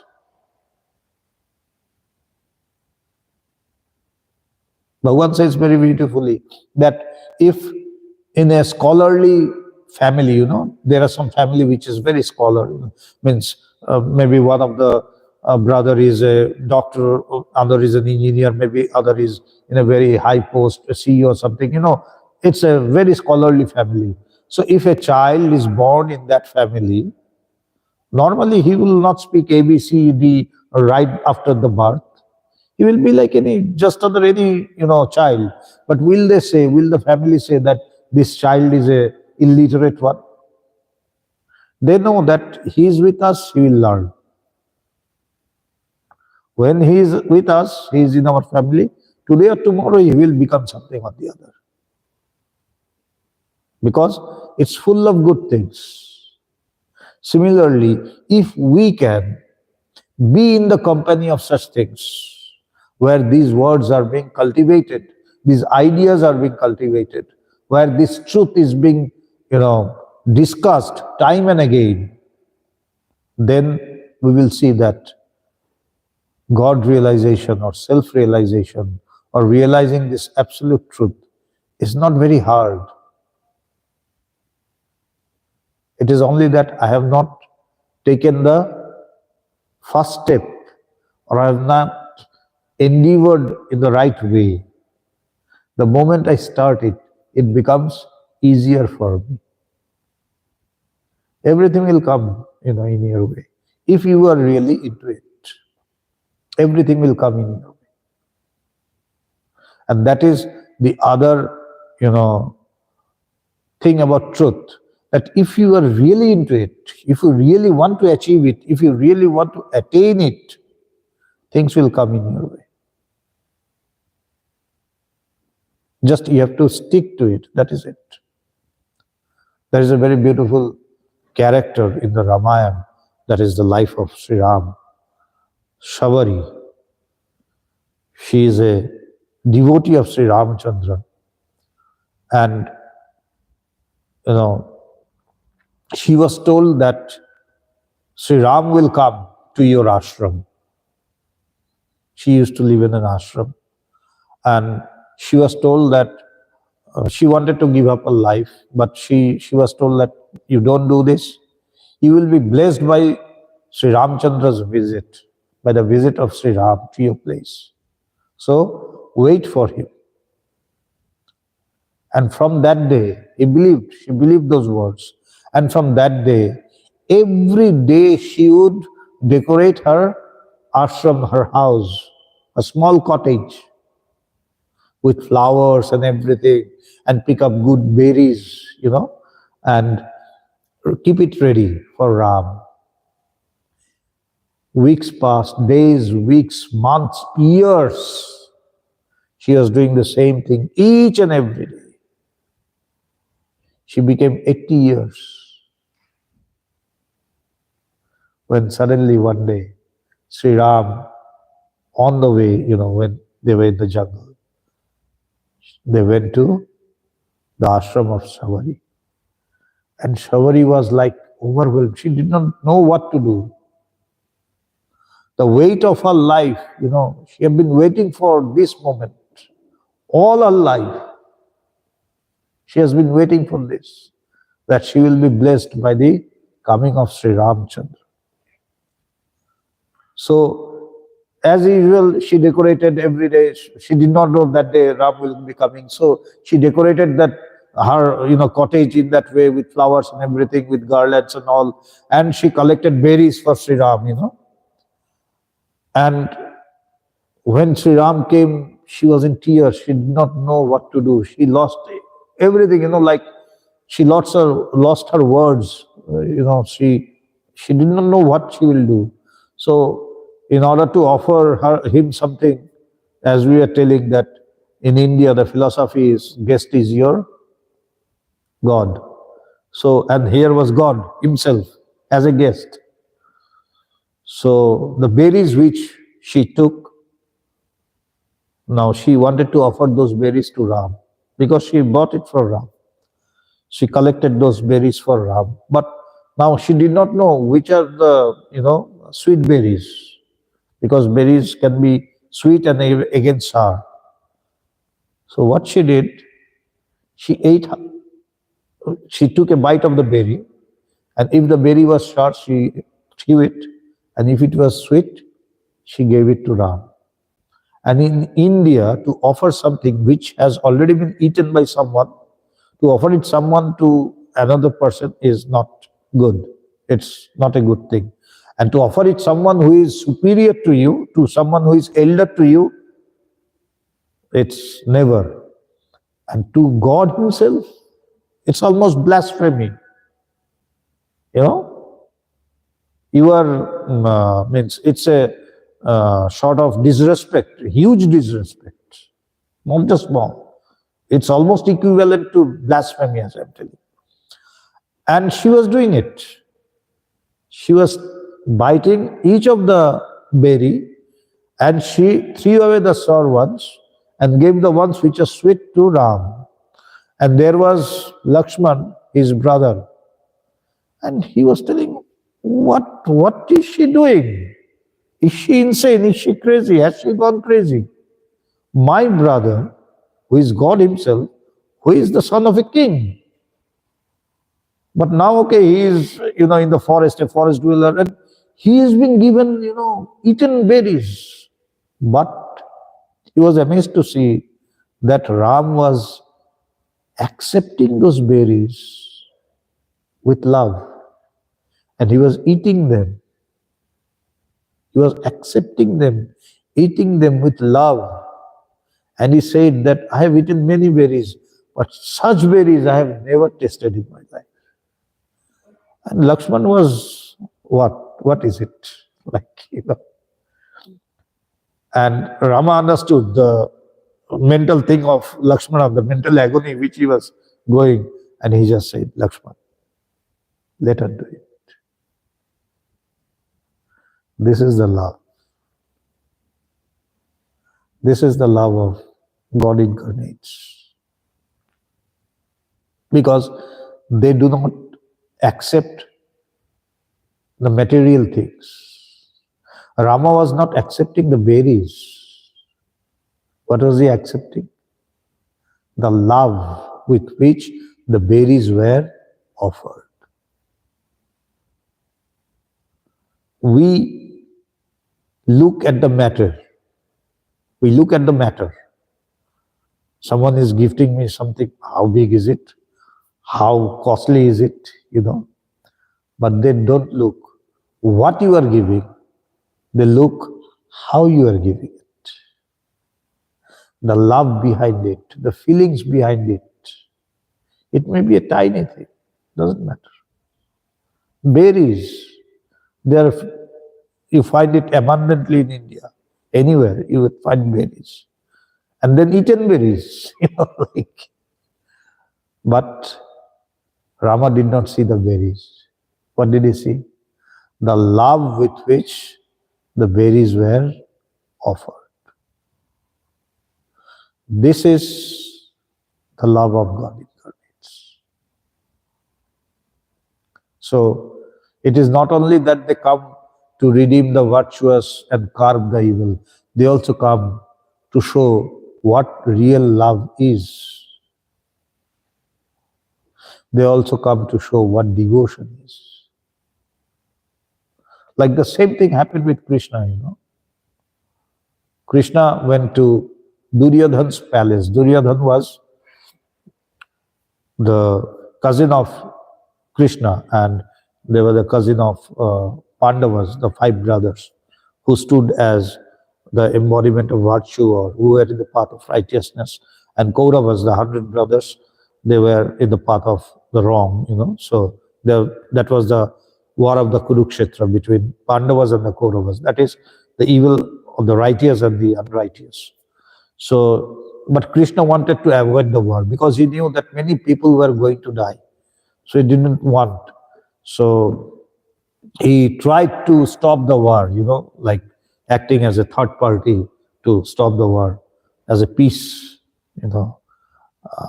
ambassador of peace.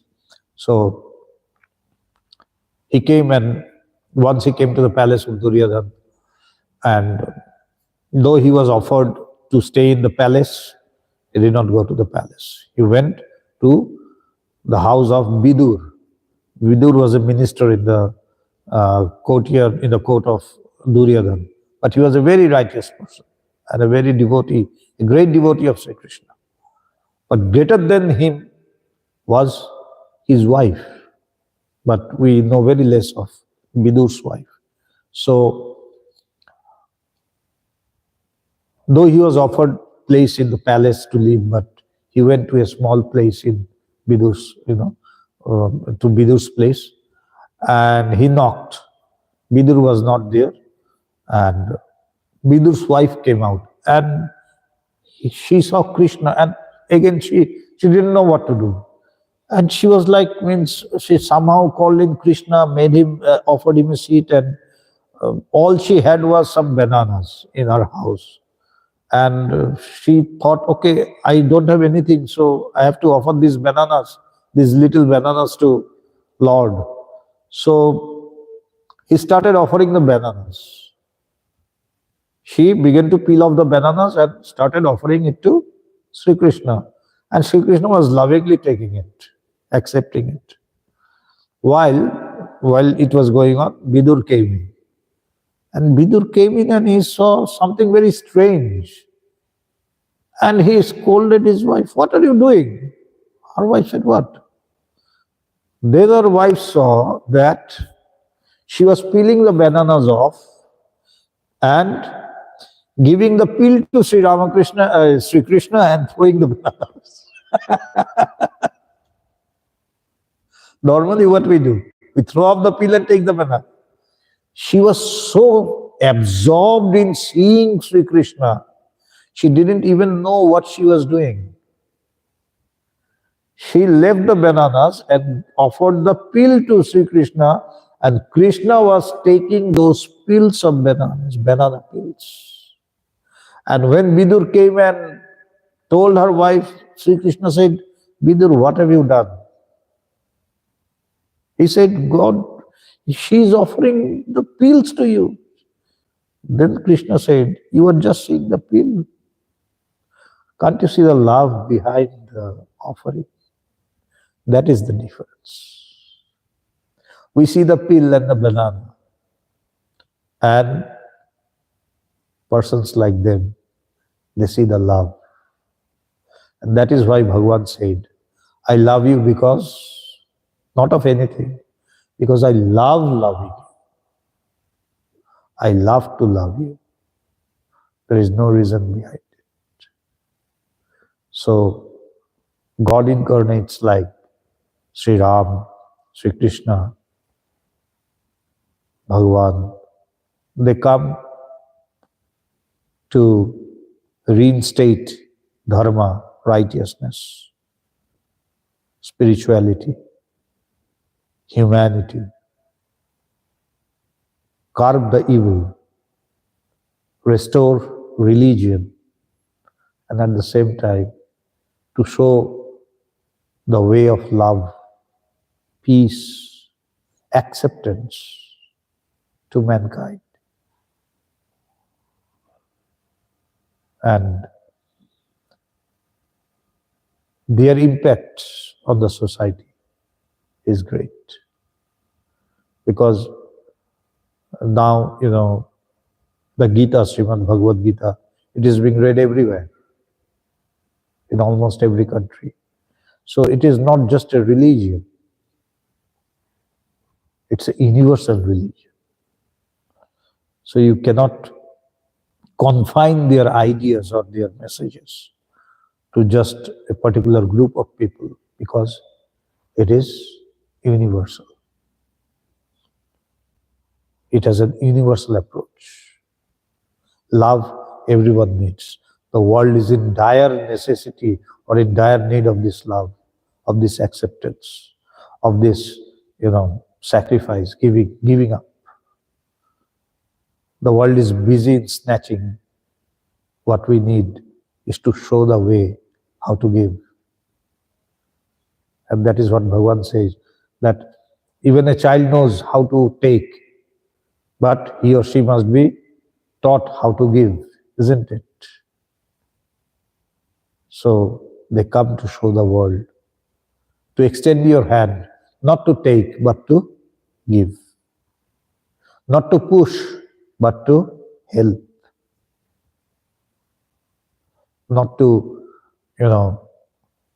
push away someone, but to embrace and make them yours. So this auspicious day of Ram Navami reminds us this. And this, they beautifully say another thing, that it is not only that I am able to do this, you can also do this. Else what we will do? We will idealize him and keep him separate, and my life is separate, his life is separate. Oh, he is great, very good, thank you. No. Try to become like him. That is religion. As Swami Vivekananda said, religion is being and becoming. You have to become. You have to idealize someone. Okay, take up an idol and try to become like him. Because religion, real religion, is in being and becoming. You have to become. There's a very beautiful saying that Ram is in every one of us. Ram means the idea of Ram, what Ram stands for, like truth, peace, unity, acceptance. That is within everyone. It is within me, it is within you, it is within you, it is within every one of us. But what we need is to manifest those things. The day we can manifest, we will also become like Ram. And that is why it has been said जो राम दशरथ का बेटा, वही राम घट घट में लेटा, वही राम जगत पसेरा, वही राम सबसे न्यारा. So Ram, he is a God incarnate and he is the embodiment of truth and everything. But how he is? Jo Ram Dasharath ka beta, he was the son of King Dasharath of Ayodhya. So Jo Ram Dasharath ka beta, that Ram who is the son of Dasharath, wahi Ram ghat ghat mein leta, that same Ram lies within every one of us. The Ram which we have been speaking of, whose birthday is being celebrated all over the world today, who is God incarnate, who stands as an embodiment of truth, peace, love, unity, everything that is positive. That Ram is within every one of us. He lies within every one of us. Wahi Ram ghat ghat mein leta. He lies within every one of us.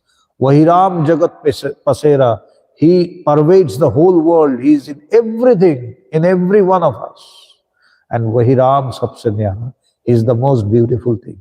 That means he's also within me. So what I have to do is, I have just to manifest it. This manifestation of the goodness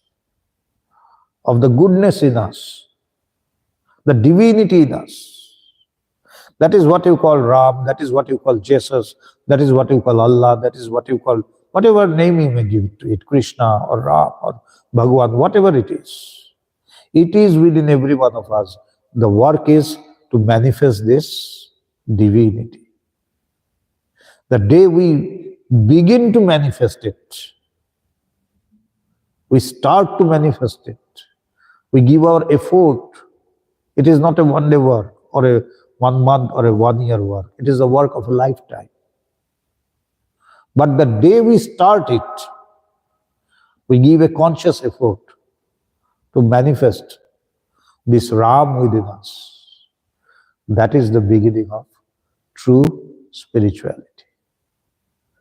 And that is what Bhagavan made this International Vedanta Society for, to manifest this humanity, to manifest this divinity, this godliness within us, and to realize that in our real nature, we are Ram, we are Krishna, we are Shiva, Shivaham, Shivaham, Satchidanandam. We are of the nature of existence, knowledge, bliss absolute. We are ever pure, ever eternal. We are deathless. We are birthless and deathless, ever eternal, ever pure. So with these words, I'd like to conclude my speech, and I once again thank you from the very core of my heart, and my gratitude from the entire family of the International Vedanta Society that you have gathered here today. Thank you once again. Jai Bhagavan.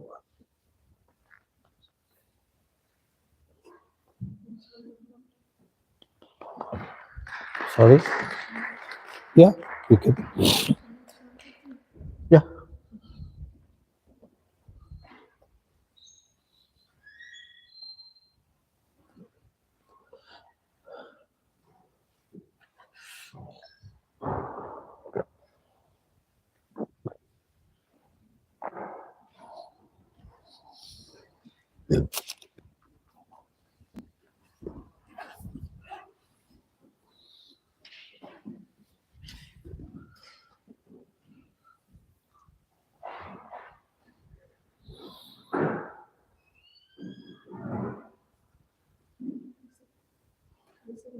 Yeah, I'll sit. Or I will stand and sing. You can sit on the floor, I will stand.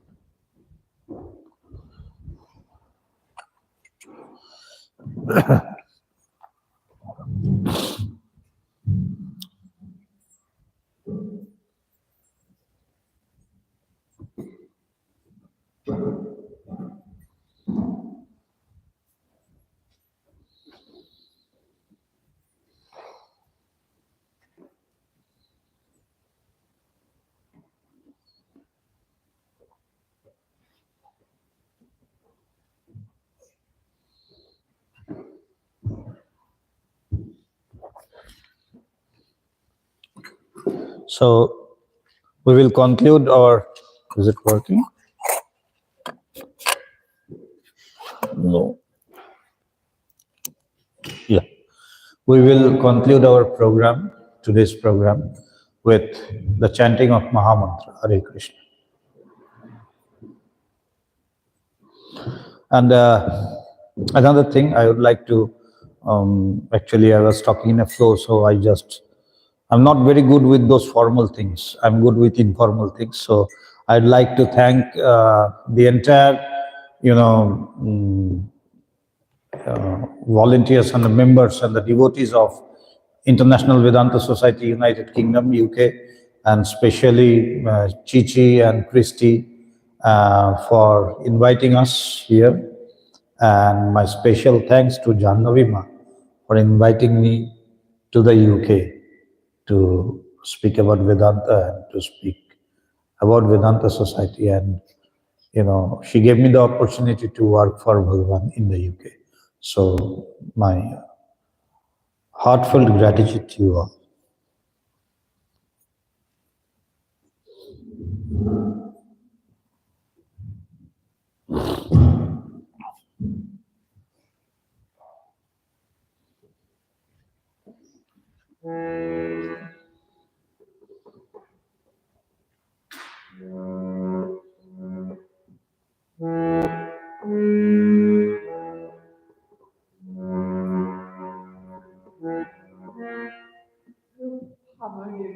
Okay, it's okay, fine. Hare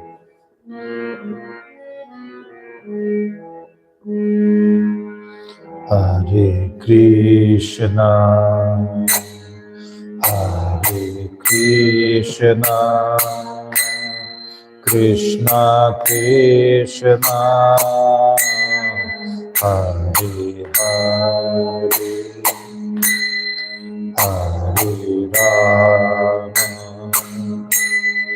Hare Rama, Rama Rama, Hare Hare, Hare Krishna,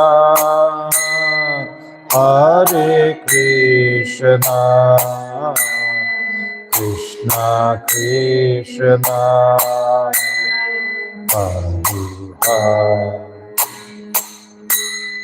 Hare Rama, Hare Rama, Rama Rama, Hare Hare, Hare Krishna, Hare Krishna, Krishna Krishna,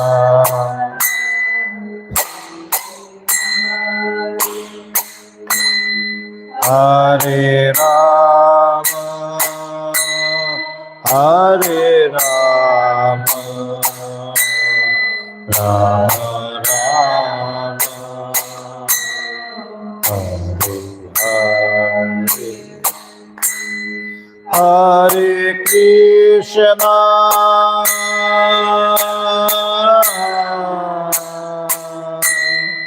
Hare Krishna,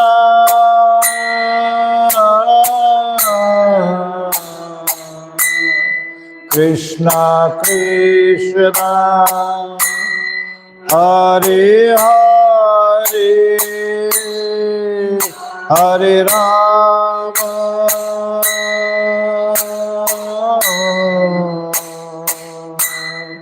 Hare Rama,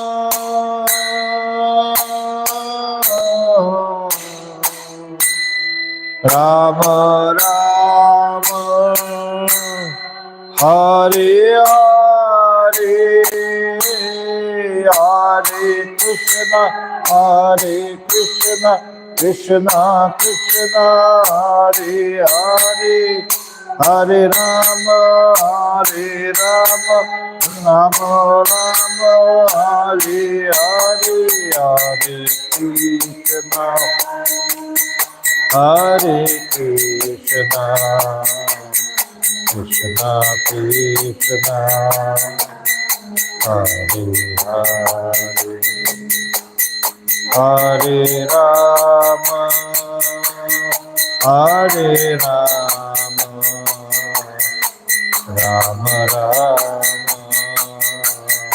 Hare Hare Hare Krishna Hare Krishna Krishna Krishna Hare Hare Hare Rama Hare Rama Rama Rama Hare Krishna Karuna Sindhu Dinabandhu Jagatpate Gopesha Gopika Kanto Radha Kanto Namastute He Krishna Karuna Sindhu Dinabandhu Jagatpate Gopesha Gopika Kanto Radha Kanto Namastute Hare Krishna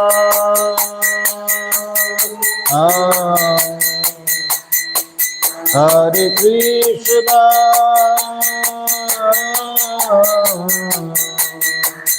Krishna Krishna Hare Hare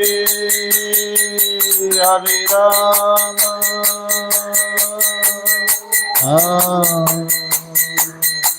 Hare Rama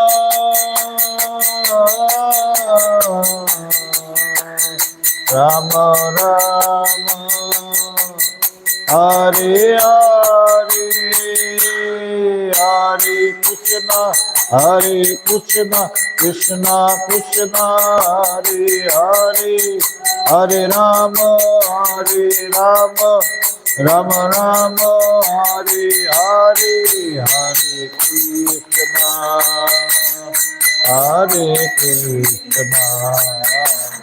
Krishna Krishna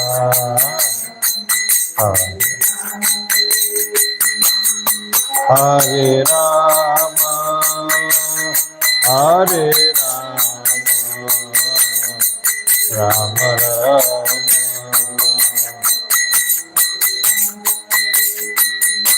Hare Krishna Krishna Krishna Hare Hare Hare Rama Rama Rama He Krishna Karuna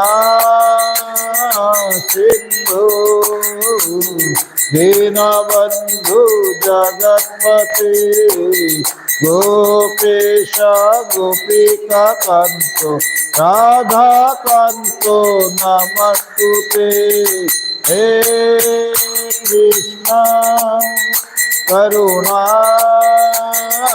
Sindhu Dinabandhu Jagatpate Gopesha Gopika Kanto Radha Kanto Namastute Hare Krishna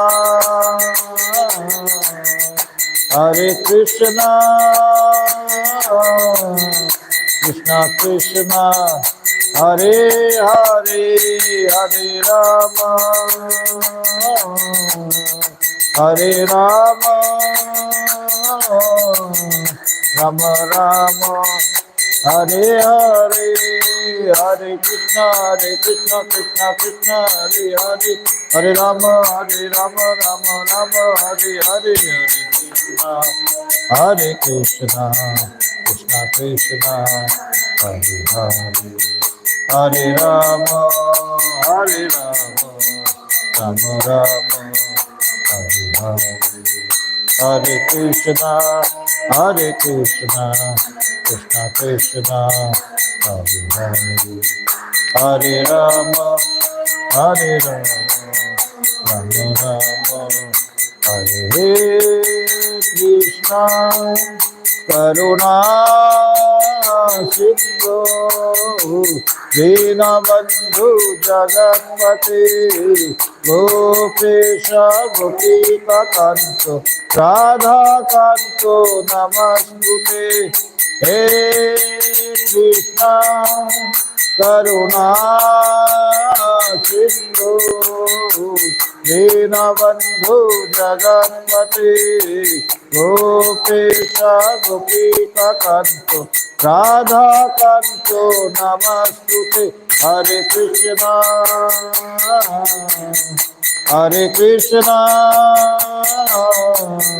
Krishna Krishna, Hare Hare, Hare Rama,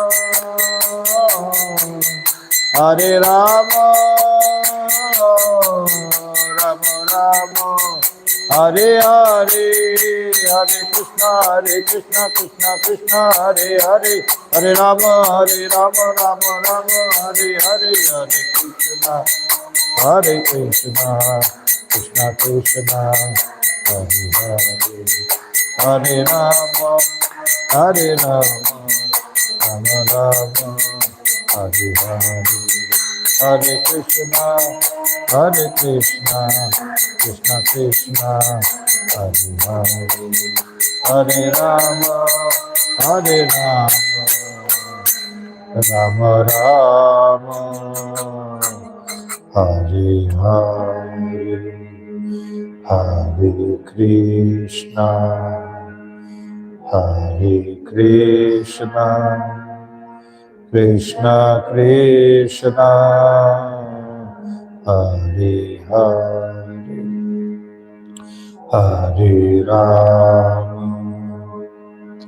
Hare Rama, Rama Rama, Hare Hare. Jai. Jai. International Vedanta Society. Jai. Bolo Siya Ramachandra ki Jai.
We'll be sitting in Chichi's house, and we have a satsang there. On the second night, please come and see us for and then we have the 10th. Thank you.